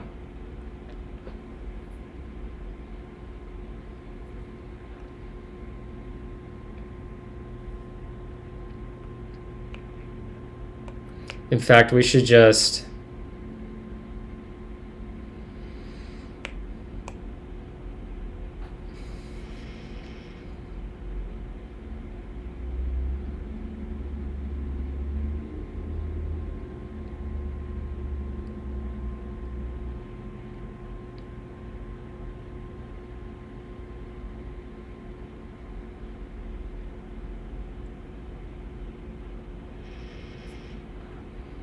that shouldn't matter, actually, now that I'm thinking about this. So copying this should be a post-compile. This should actually be a pre-compile.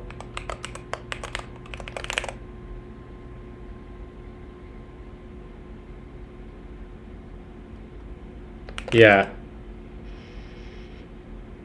That can be pre-compile.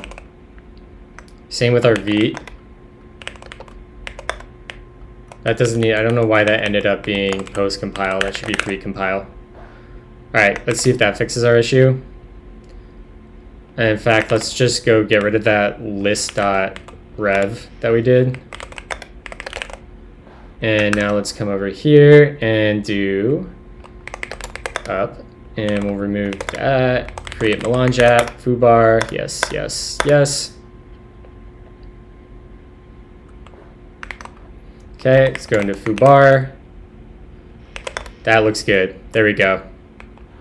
Git status. All right, sweet chat. That is really, really good. We now have a way to, we have a really nice abstraction over asynchronous command processes that get run with child process. And we can use that both for our emp check, we can use that for copying files, we can use that for extending templates, and it all just works. So let's do a commit quick. So we'll say sl commit -m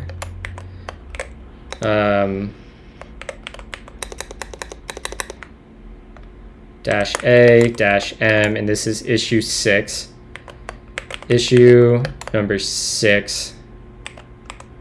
Partial detect. I don't know, I'll just say like partial.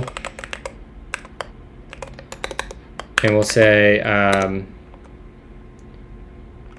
generalize child processes with a functor.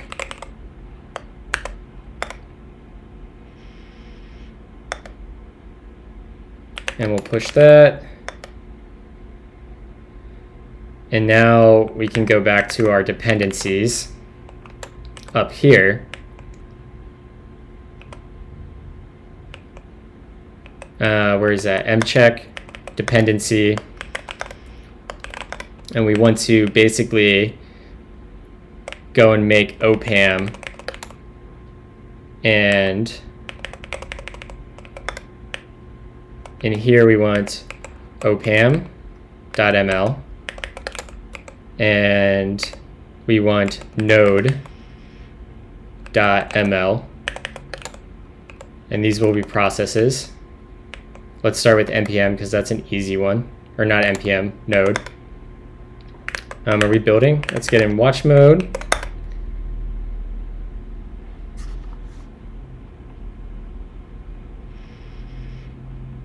Oh, we have some errors? Where did that error come from?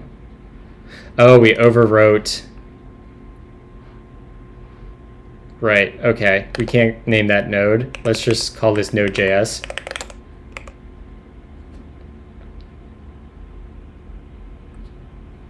And that should fix that problem. Oh, we have another. Frick. I don't know, let's just do that for now. We'll fix naming later. Okay, there we go. That's better. So in our node dependency, we have this thing over here. We want to run a version. So let's say we do module. I think I did an example of this already, didn't I? No. So we have module version equals struct end, and this will implement our process.s, and that's going to need What does process S need? Type input, right? So our input will be a unit, and our output will be a string. Our name will be, we'll just make that node-v, right? Oh, --s version. And then the final thing we're missing is an exec, which takes our input, which can be ignored because it's just a unit. In fact, we can just do that. And this is going to return a JS promise.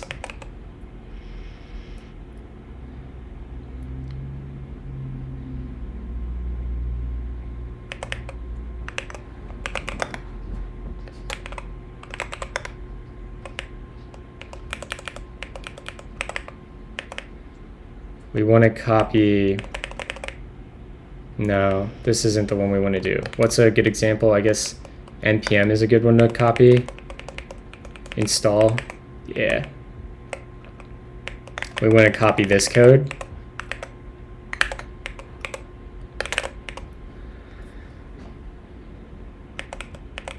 This doesn't need a,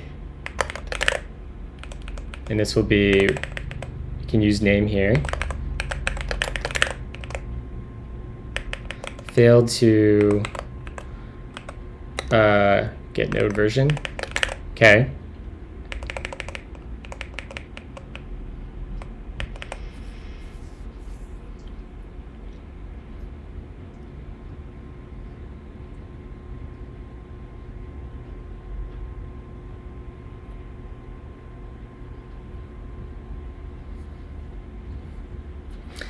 So now we have this process and we want to use this in our dependency check. So in here, let's think about what this functor actually needs to do now.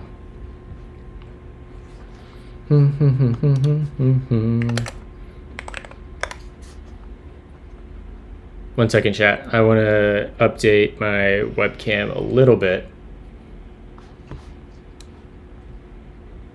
How is the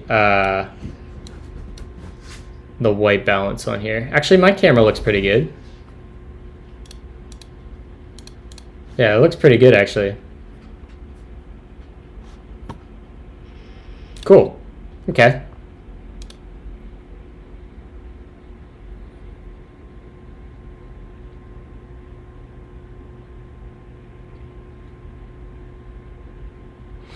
So we want to update our config now. We want to have like a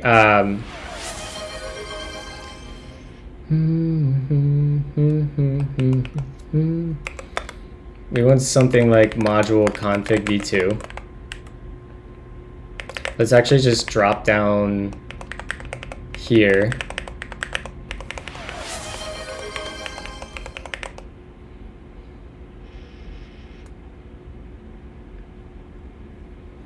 Actually, I wonder if it'd be worth just rethinking this entire thing.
What up, Adrian? Let's say I kind of like this structure for a dependency, but I'm trying to consider if it needs to be stateful, or we use first-class modules for it instead.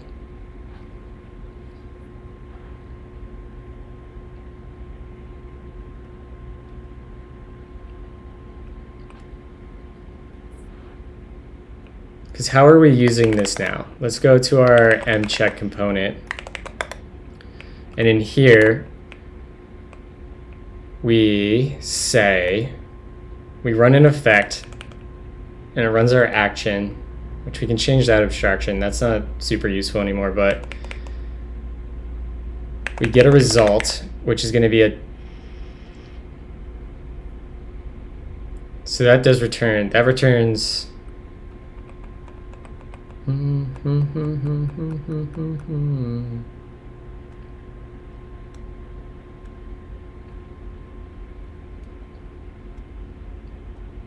probably want this to be a little bit more dynamic.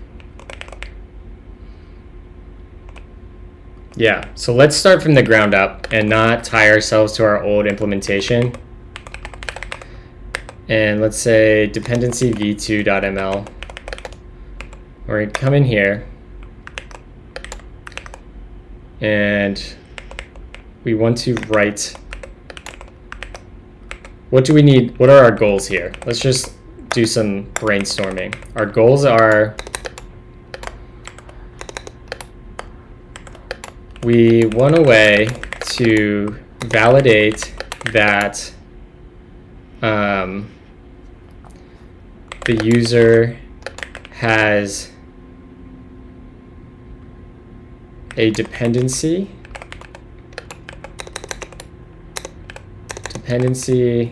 system dependency installed.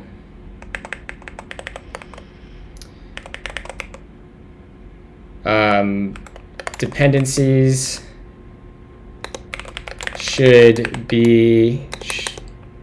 can be required or optional.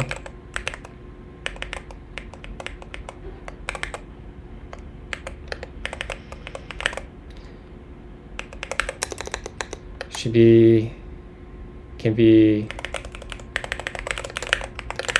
required or optional. We want to utilize our process.s modules to run the commands to check.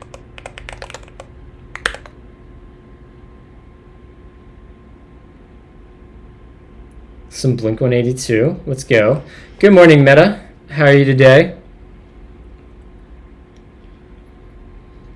All right.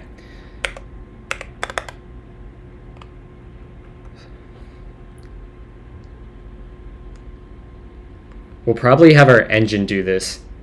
We'll probably do check dependencies.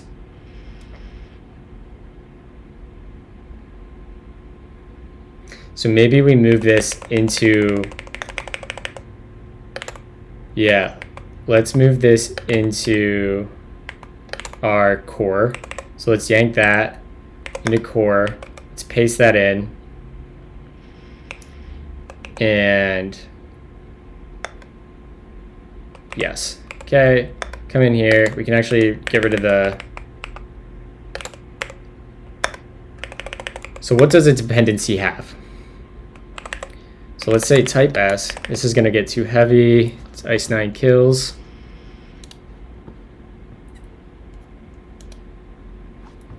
All the monsters come in at night.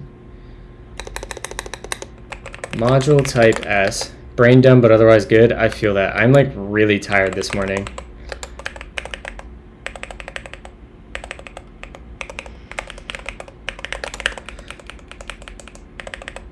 So a dependency is going to end up having a val required, and that will be a bool. It's going to have a name, which will be a string.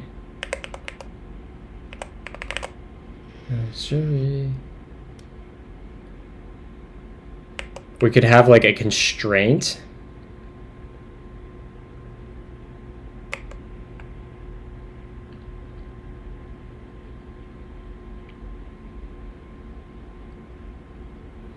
And maybe we just have a unit to bool. And this will actually be bool string result js.promise.t.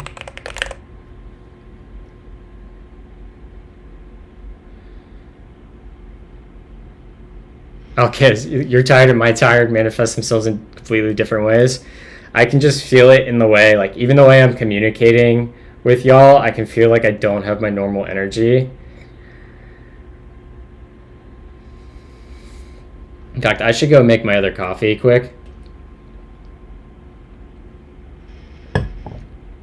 After we get done this interface, I'm gonna go make another coffee. Oh man, I might sneeze now.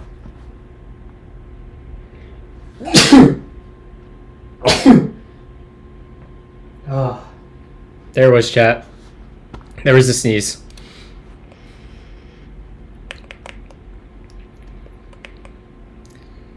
So is that all a dependency needs?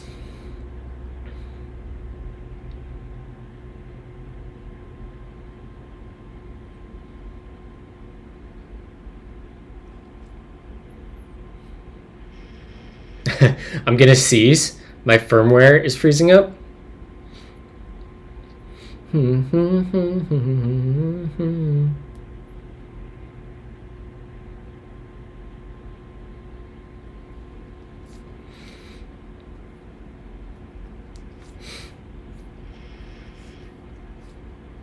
Should we have the concept as a... Oh, no, like you were about to have a seizure. Oh, geez. That would be terrifying to watch someone have a streamer. Or a streamer.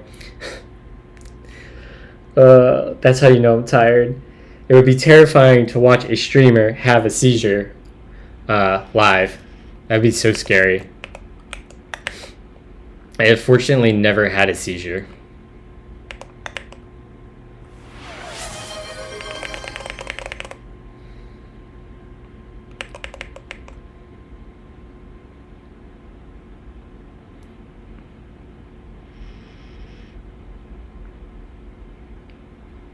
Okay, let's go ahead and say this is what a dependency is.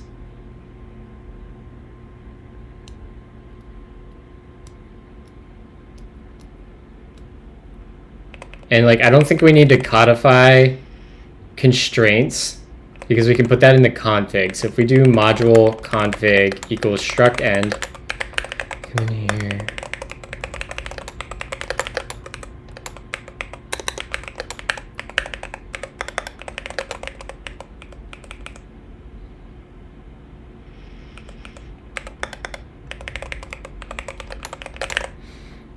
So the configuration to make a dependency, this is going to be super similar to our plugin, this thing here. So let's go look at this S. So it's going to want to include a process.s. And then it's also going to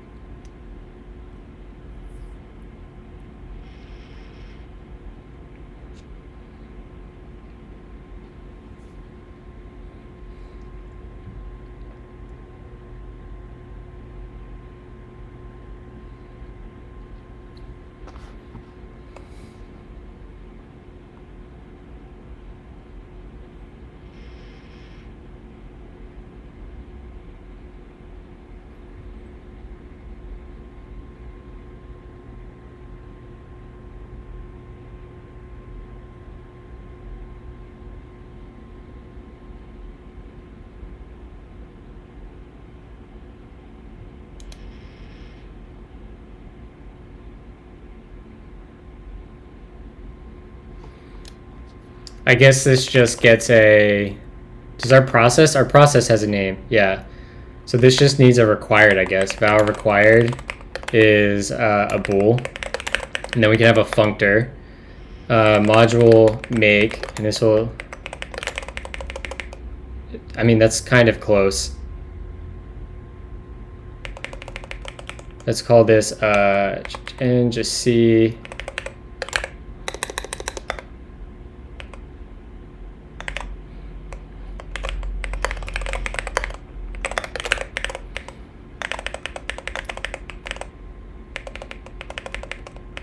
Let's just return OK true for a second.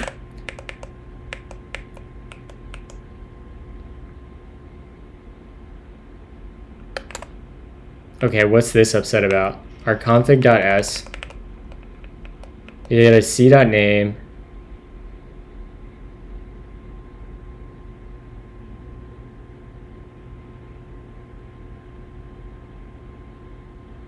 Oh, we need to promise resolve this, right?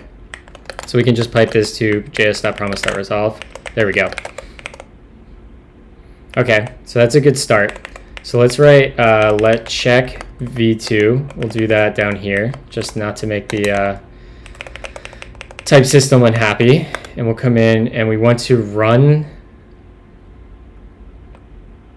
We'll say let result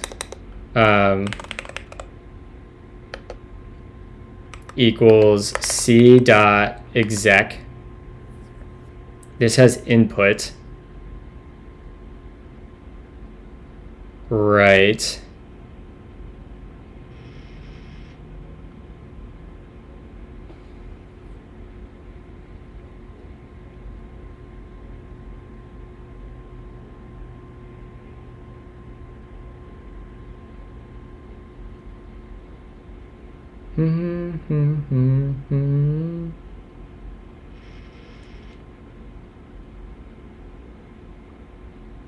Yeah, so we're going to also need a value input, which will be a input. And we can say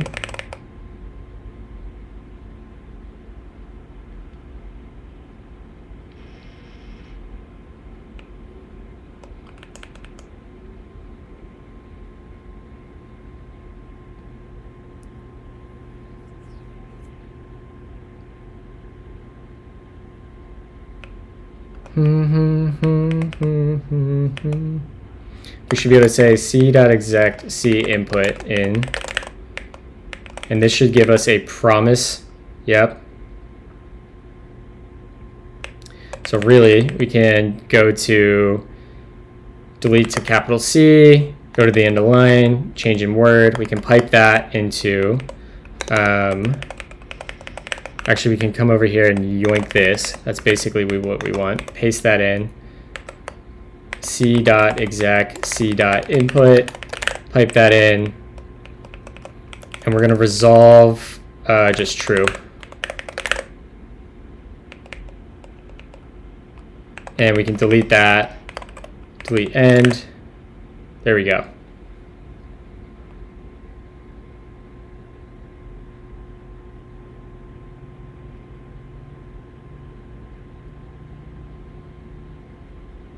Yeah, I think that looks reasonably well.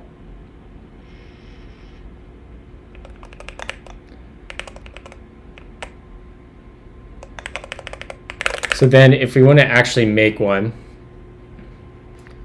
let's rotate our windows and look up Node.js.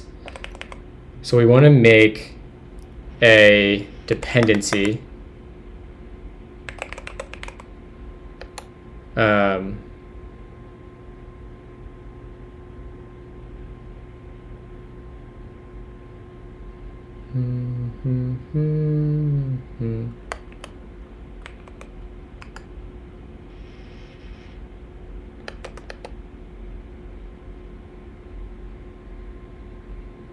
You should be able to do dependency.make.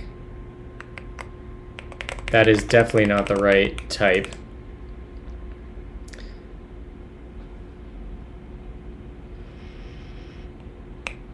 So this is going to include version. we'll say let required equals true. And our input will be a unit. I think that's everything we need. Silence around it.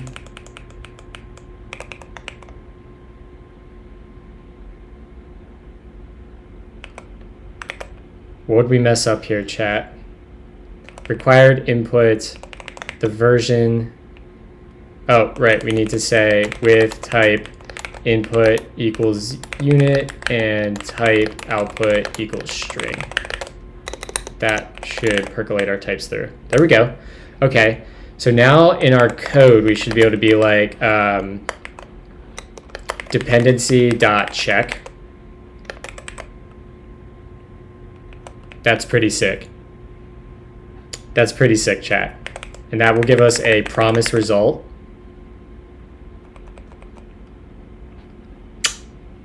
Beautiful.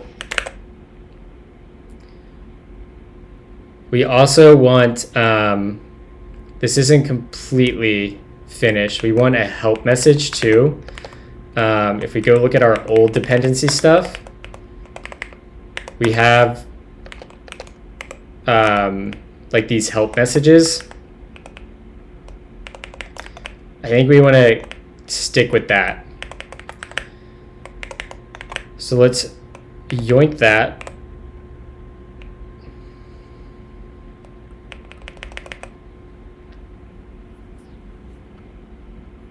And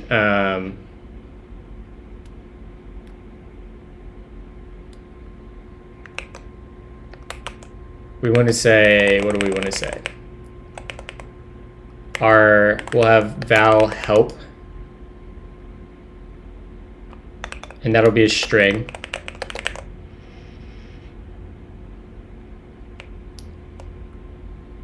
And then this will also have val help. That'll be a string. Let's sort these. Cool.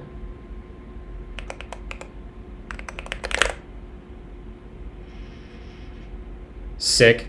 So now if we go back to our Node.js one, it's going to want our help. So we can come down here and we can copy this. Yoink. And we say paste.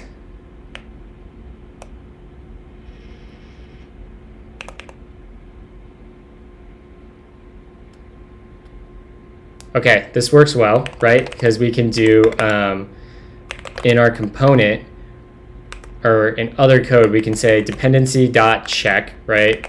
We can be like let check result equals in, and that will get us a bool string promise result. And we can actually pipe that. This is going to be a really cool API, I think. This is stuff like this is what makes me love OCaml. And we can say js.promise then, and we'll get passed, right? This will be I guess this will be our result, check result. And we can then come in here and like match if check result, or if dependency dot required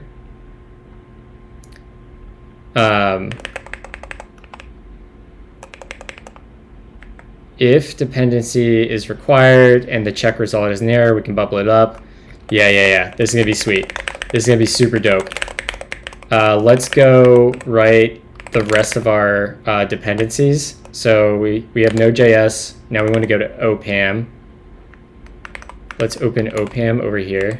Actually, let's just go up, yank G, go to OCaml. We'll paste this in here. This is actually going to be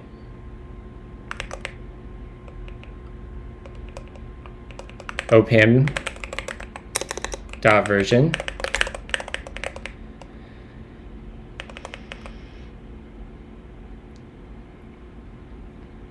That looks good. Yep. Now let's copy our OPAM help. We'll come over here, copy that. That's good. And now we just instantly have a OPAM dependency under our new model. And finally, let's go to our Git. And we're going to come in here. And we're going to say, probably paste this in. I actually don't know how to get git -- version. Okay, that works just fine. So that's how we're going to check if Git's installed. Git. Failed to get Git version. That means I need to go here. Change in word. That'll be OPAM. And then we can go forward.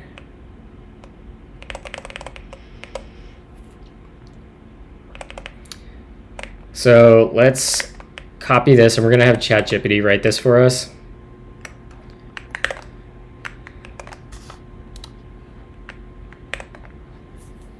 Chat, you're quiet today. What do you guys got going on this lovely hump day? Anyone doing something exciting for work?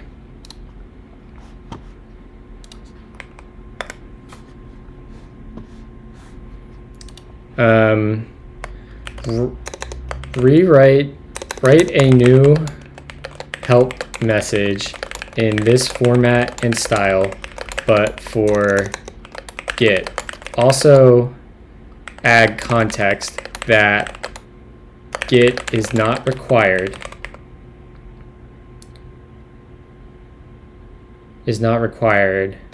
But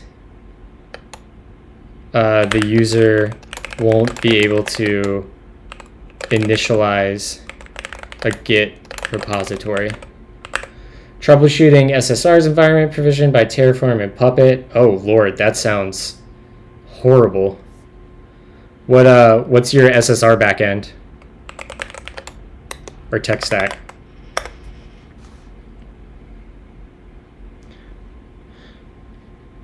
Meta is adding a hard-coded min ID to one of our SQL queries because people don't know how to deal with proper data management.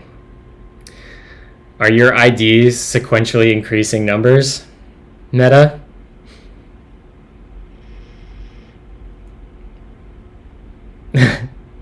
Somewhere Trash Puppy is like, oh? Incrementing integer IDs? Surely not a potential vulnerability.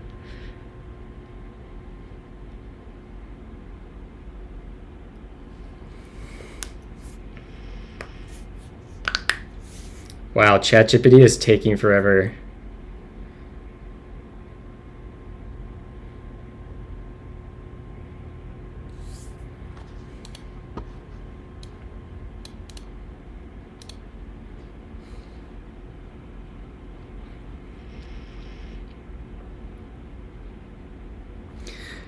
Hey guys, do you want to see a funny clip about Nightshade? This is hilarious. This is my favorite clip of all time. If anyone ever wondered what Nightshade sounds like in real life, our good friend Primogen gave us a great impersonation of Meta, or not Meta, of Nightshade. Wow, I just mixed them up. That's almost more insulting. Sorry, Meta.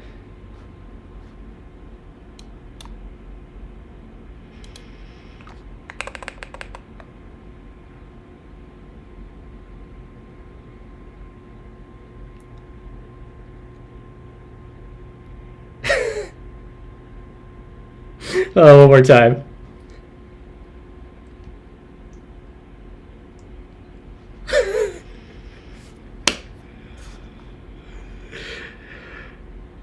Actually, we should make that our subscriber noise. Or like, we need to make a noise for that on stream. Every time Nightshade takes a moderator action, I should set up a sound to go off that does this. All right, let's get the music running again. Does the volume change for you guys when I change my volume? Is this getting loud for you guys?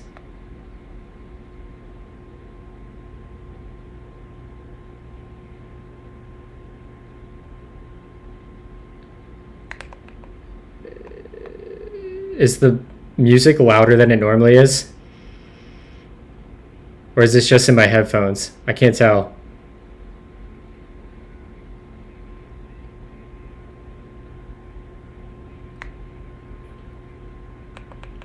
Wow.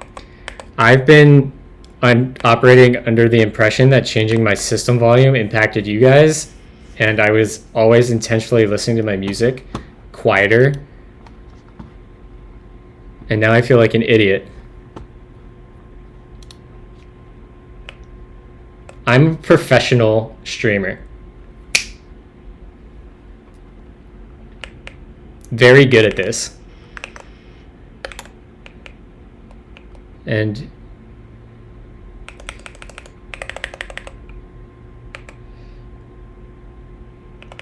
is not required to run. However,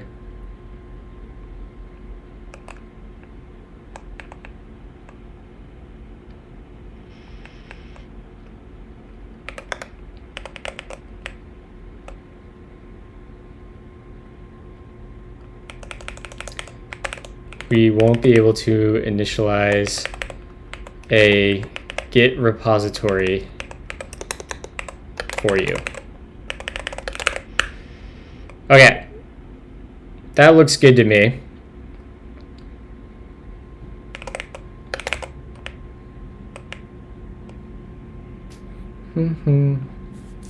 I have completely winged setting up my streaming setup. I still don't know what I'm doing. It's like one day at a time, one thing at a time. Also, if anyone has good recommendations on mics, I want a mic for myself, and then I want a mic that I can point at my keyboard. So if anyone has suggestions on how I could set that up, and like what I would have to do with OBS, and any software I would need, I would love help with that. Because I would like to get off my MacBook. I eventually want to get off streaming on my MacBook.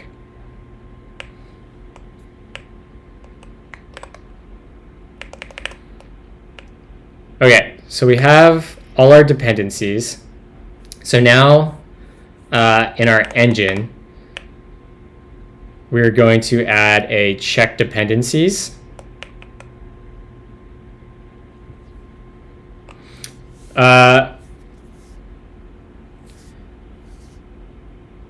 I'm pretty flexible on budget meta. Yeah, let's just say I'm flexible on budget. Like, I don't know what, like, if you could give me like maybe 2 or 3 different price ranges, and I can tell you which ones I'd be looking in, because I have no idea. Probably want to get a physical mixer. I don't even know what a physical mixer is.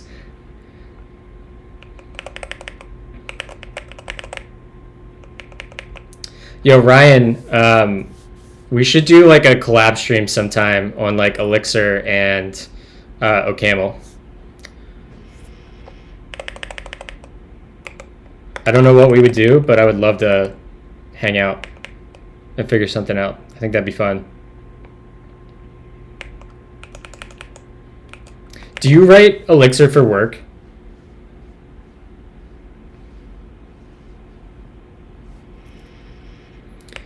Nice. Well, if I'm ever out of a job, I would gladly write Elixir, and you should hire me. You work at Dockyard? Wait. Hold on. Who's the owner of Dockyard? Oh, wait. I'm thinking of a totally different company. Disregard.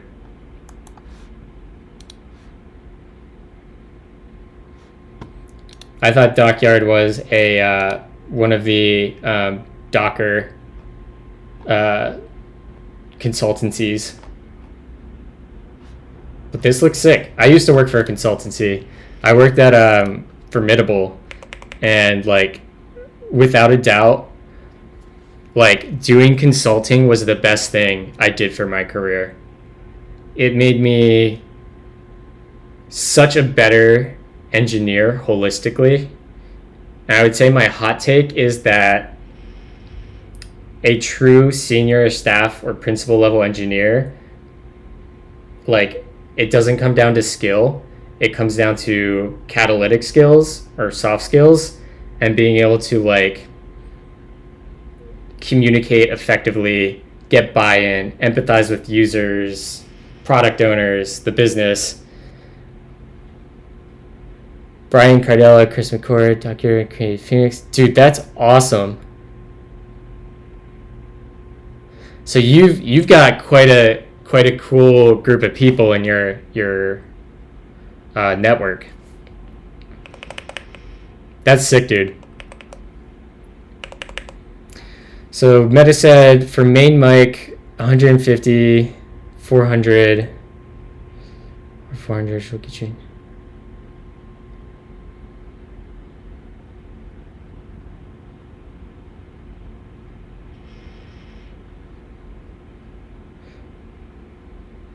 If you go condenser, Meta, we should chat in Discord in a voice channel later today.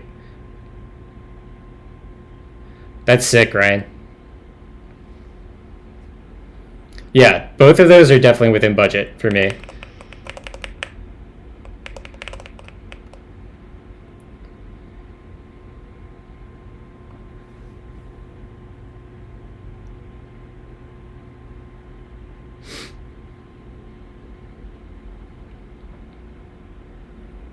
So in here, we're going to need, do we have an engine MLI? We do. Nice. Okay. So let's say that we have another function here called check dependencies. Check dependencies. And this is going to be a function that takes a unit and is going to return a, what is this going to return?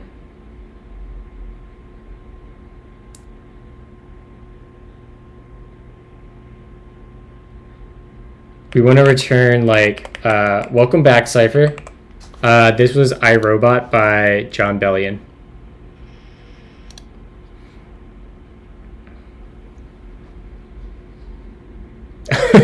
That's hilarious.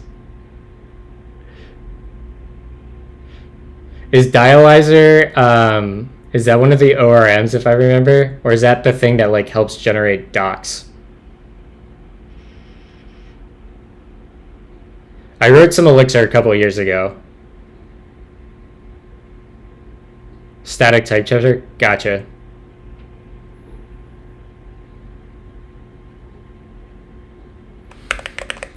Alright, so we want like a dependency result. Type dependency check result. That is not it. We want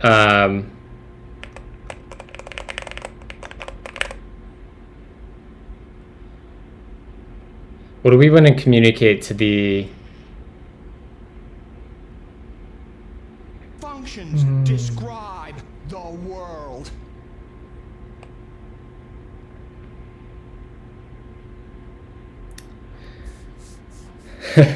Thank you for the subscription, Wilfred. I super appreciate it. Thank you for hanging out. Thank you for chatting. Appreciate all of you.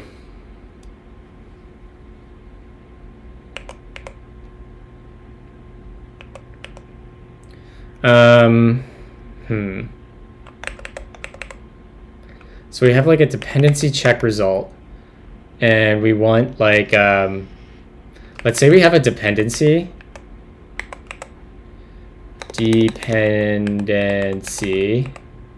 that will be a module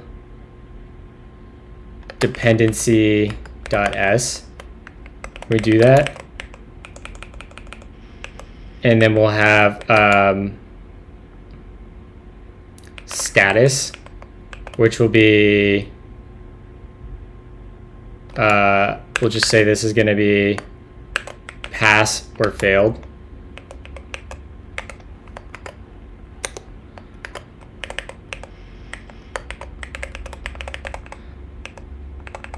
You can do that, right?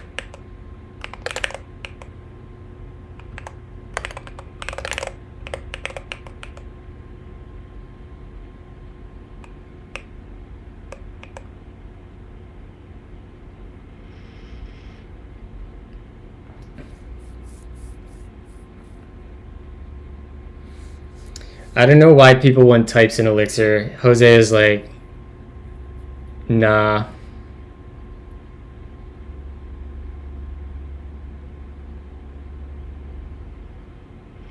So Jose, what is his name? Vadim? He's the creator of Elixir. I thought he was the one championing the efforts to add types. And when you say set theoretic types, do you mean like some types? Valim.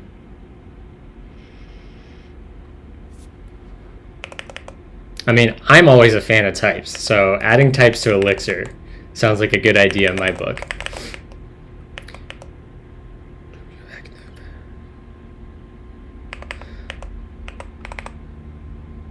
So this is going to have a dependency checklist JS promise T.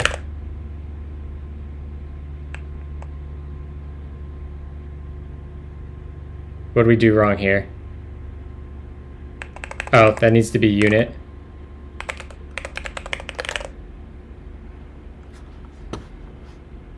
No, they're researching. He did talk out 2 years. It's just the amount of effort. I know I watched a video from him recently, but I was like only half paying attention. Set theoretic types. Ooh, I actually want to read this. This sounds super interesting.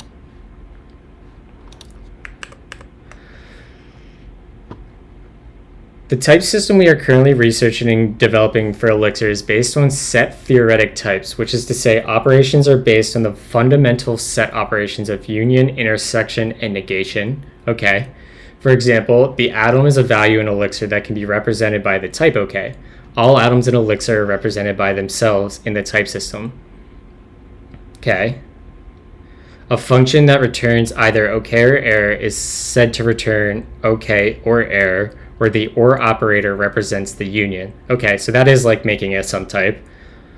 The types OK and error are contained by the type atom, which is an infinite set representing all atoms. The union of the types OK and atom can be written OK or atom. Doesn't that just mean like any? Isn't that effectively any?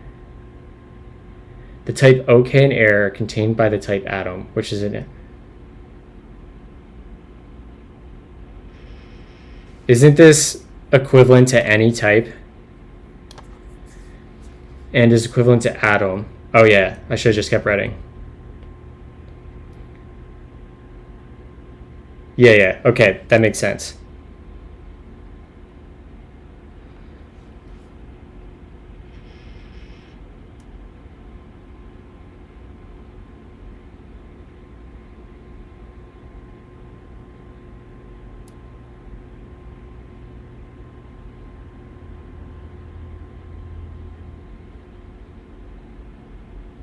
Okay, so that's not saying any, it's saying any atom. And then term is basically any. So if we just like said, this is equivalent to every type, or any type, or unknown, really.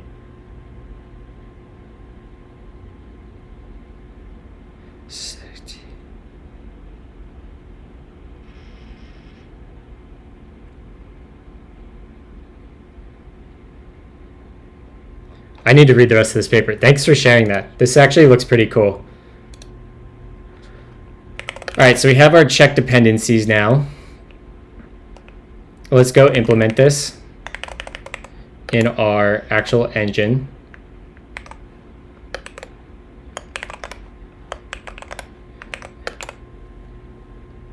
And let's paste this type in dependency check result, and then we need let check dependencies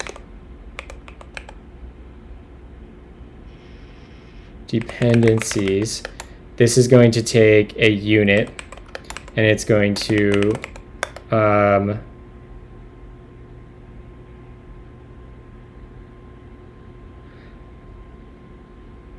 let's hard code our dependencies. So we'll just say let dependencies is going to be a list, and we'll say we want to do OCaml first, I think. So module OCaml dot dependency is a dependency s, and then we'll say se. We don't need that.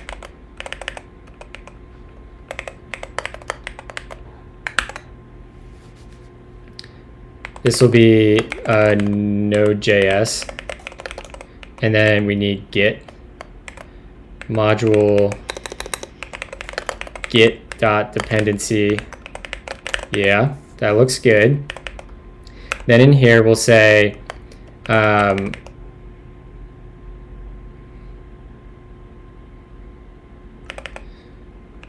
gonna fold. So let's say list.fold, and we'll get a function that will get an accumulator, and we can ignore the second value and just return the accumulator for a second.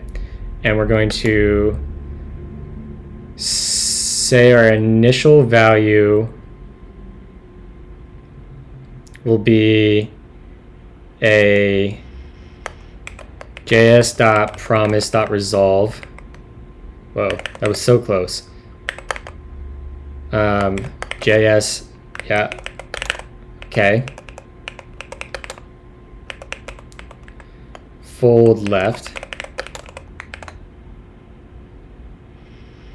Okay. Yeah, we can rock with this. And now we just want to map. Let's fold dependency to result. And this will take a accumulator, and then it will take our module dependency. Yeah. I don't know what's happening here. We're going to write this ourselves. And we're going to say let result equals, actually we're going to do dependency.check. And we're going to pipe that into js.promise.then.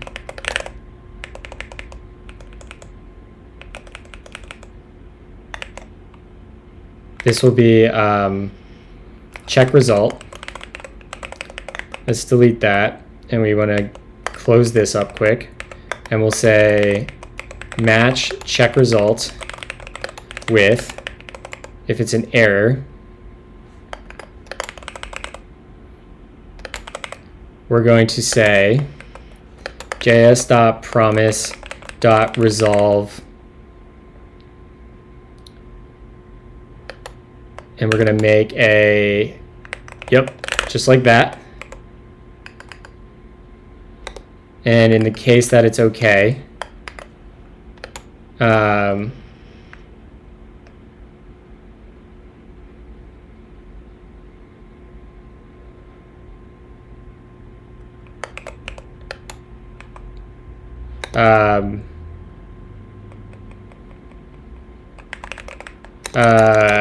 don't even know what to call this.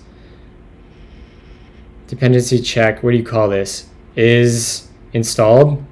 Is installed.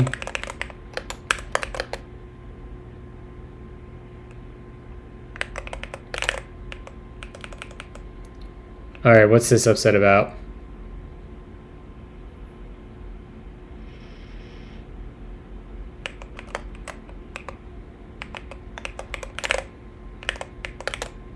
Okay, there we go. I guess we can have an error on here too.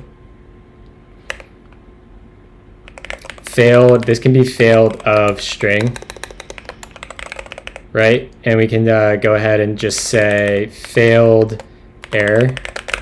And then down here, this is gonna be a Boolean, right? We say if is installed, Then we're gonna do a promise.resolve.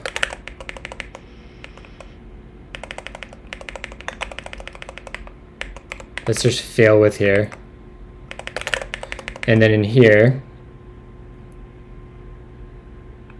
is there a common keybind people use in Vim for project file fuzzy finder? I use leader SF.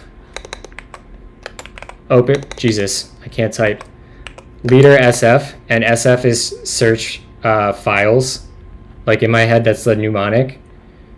In fact, if I open up my NeoVim config quick, I have a bunch of fn key. If you look in here, I have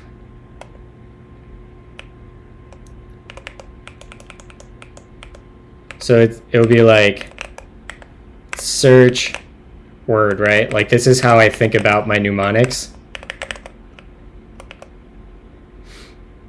And if you go look at my fuzzy finder one, that's down here.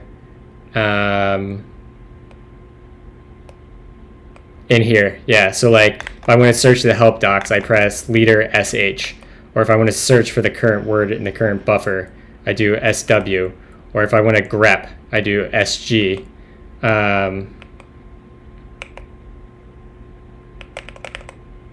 Yeah, search files, search open buffers. This looks problematic right here. They're overriding each other.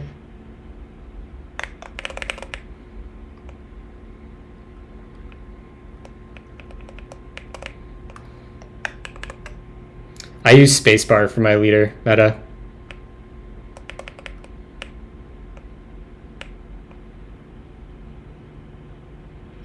So if it's installed, we're going to resolve as pass. Else, if dependency dot required, then we're going to resolve this. And then else, something like this.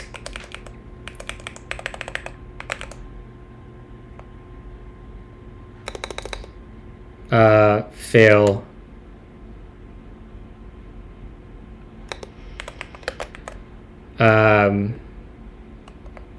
Let's go ahead and wrap this. We gotta wrap up here in a minute, chat. So if anyone has opinions on who we should raid, share them now or forever hold your peace. We'll say printf, sprintf. Yeah.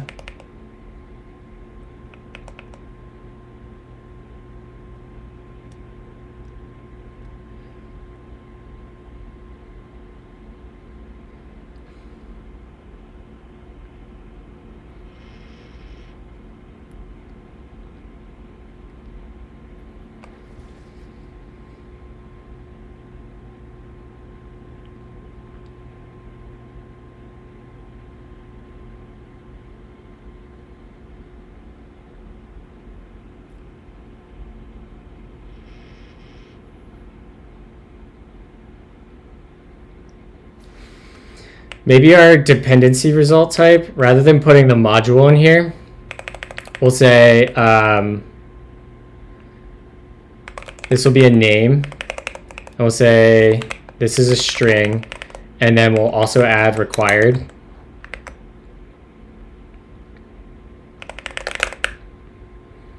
And we'll change this to name, and we'll change to our semicolon, and we'll say dependency.name.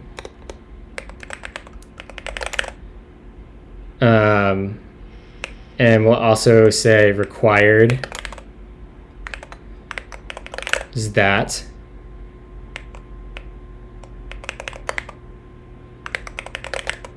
This should be name. This will be dependency.name. That looks good. This will be name. And we'll say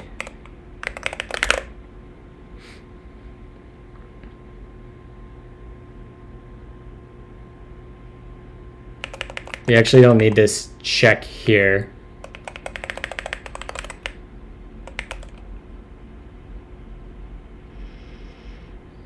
If else, come down here, is not installed. And then we're going to say one more promise.then.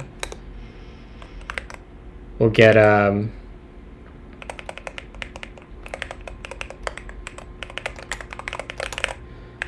this should be our dependency result type, right? Yep. We will just say result like that. And we'll pipe that into promise.resolve. Yeah. Okay, so that's our whole pipeline there for checking dependencies. I really dig that. So we could come down here then. This will be change around that. This will be fold dependency to result.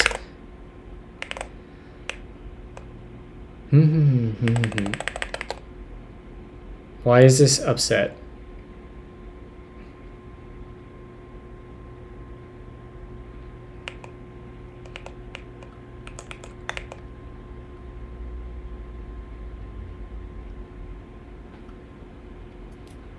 Oh, right.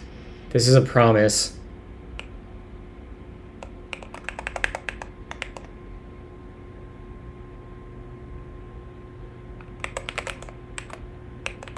One last thing here. This will be a dependency check result list of a js.promise.t.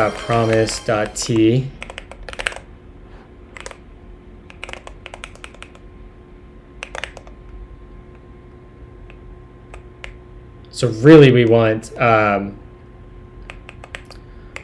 more layer up here. We want to say like ACK, and this goes into js.promise.then. And this entire thing will be, let's call that list. We drop down here, we wrap that in that.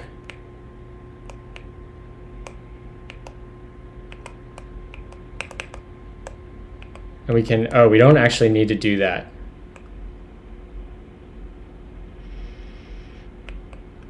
I don't know, we'll mess with this tomorrow. We're getting close though. So let's wrap up here and let's find somebody to raid. We made a ton of good progress on that this morning. I'm really happy with where we got to.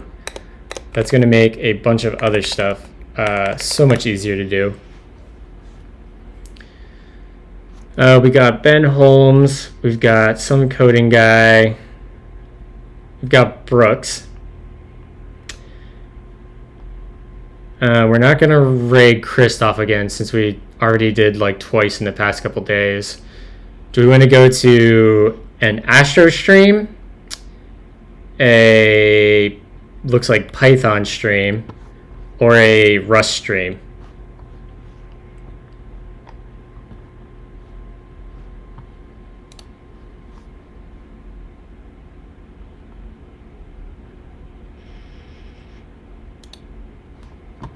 I'm leaning on towards rating Brooks. We haven't rated Brooks in a while. Let's raid Brooks. Let's go show Brooks some OCaml and functional programming love. I'll be back tomorrow morning, chat. I stream every day, every Monday through Friday, 7 a.m. to 10 a.m. Eastern Time. I appreciate everyone hanging out and following and subscribing. I appreciate all of you. Yeah, have a great Wednesday and kick ass.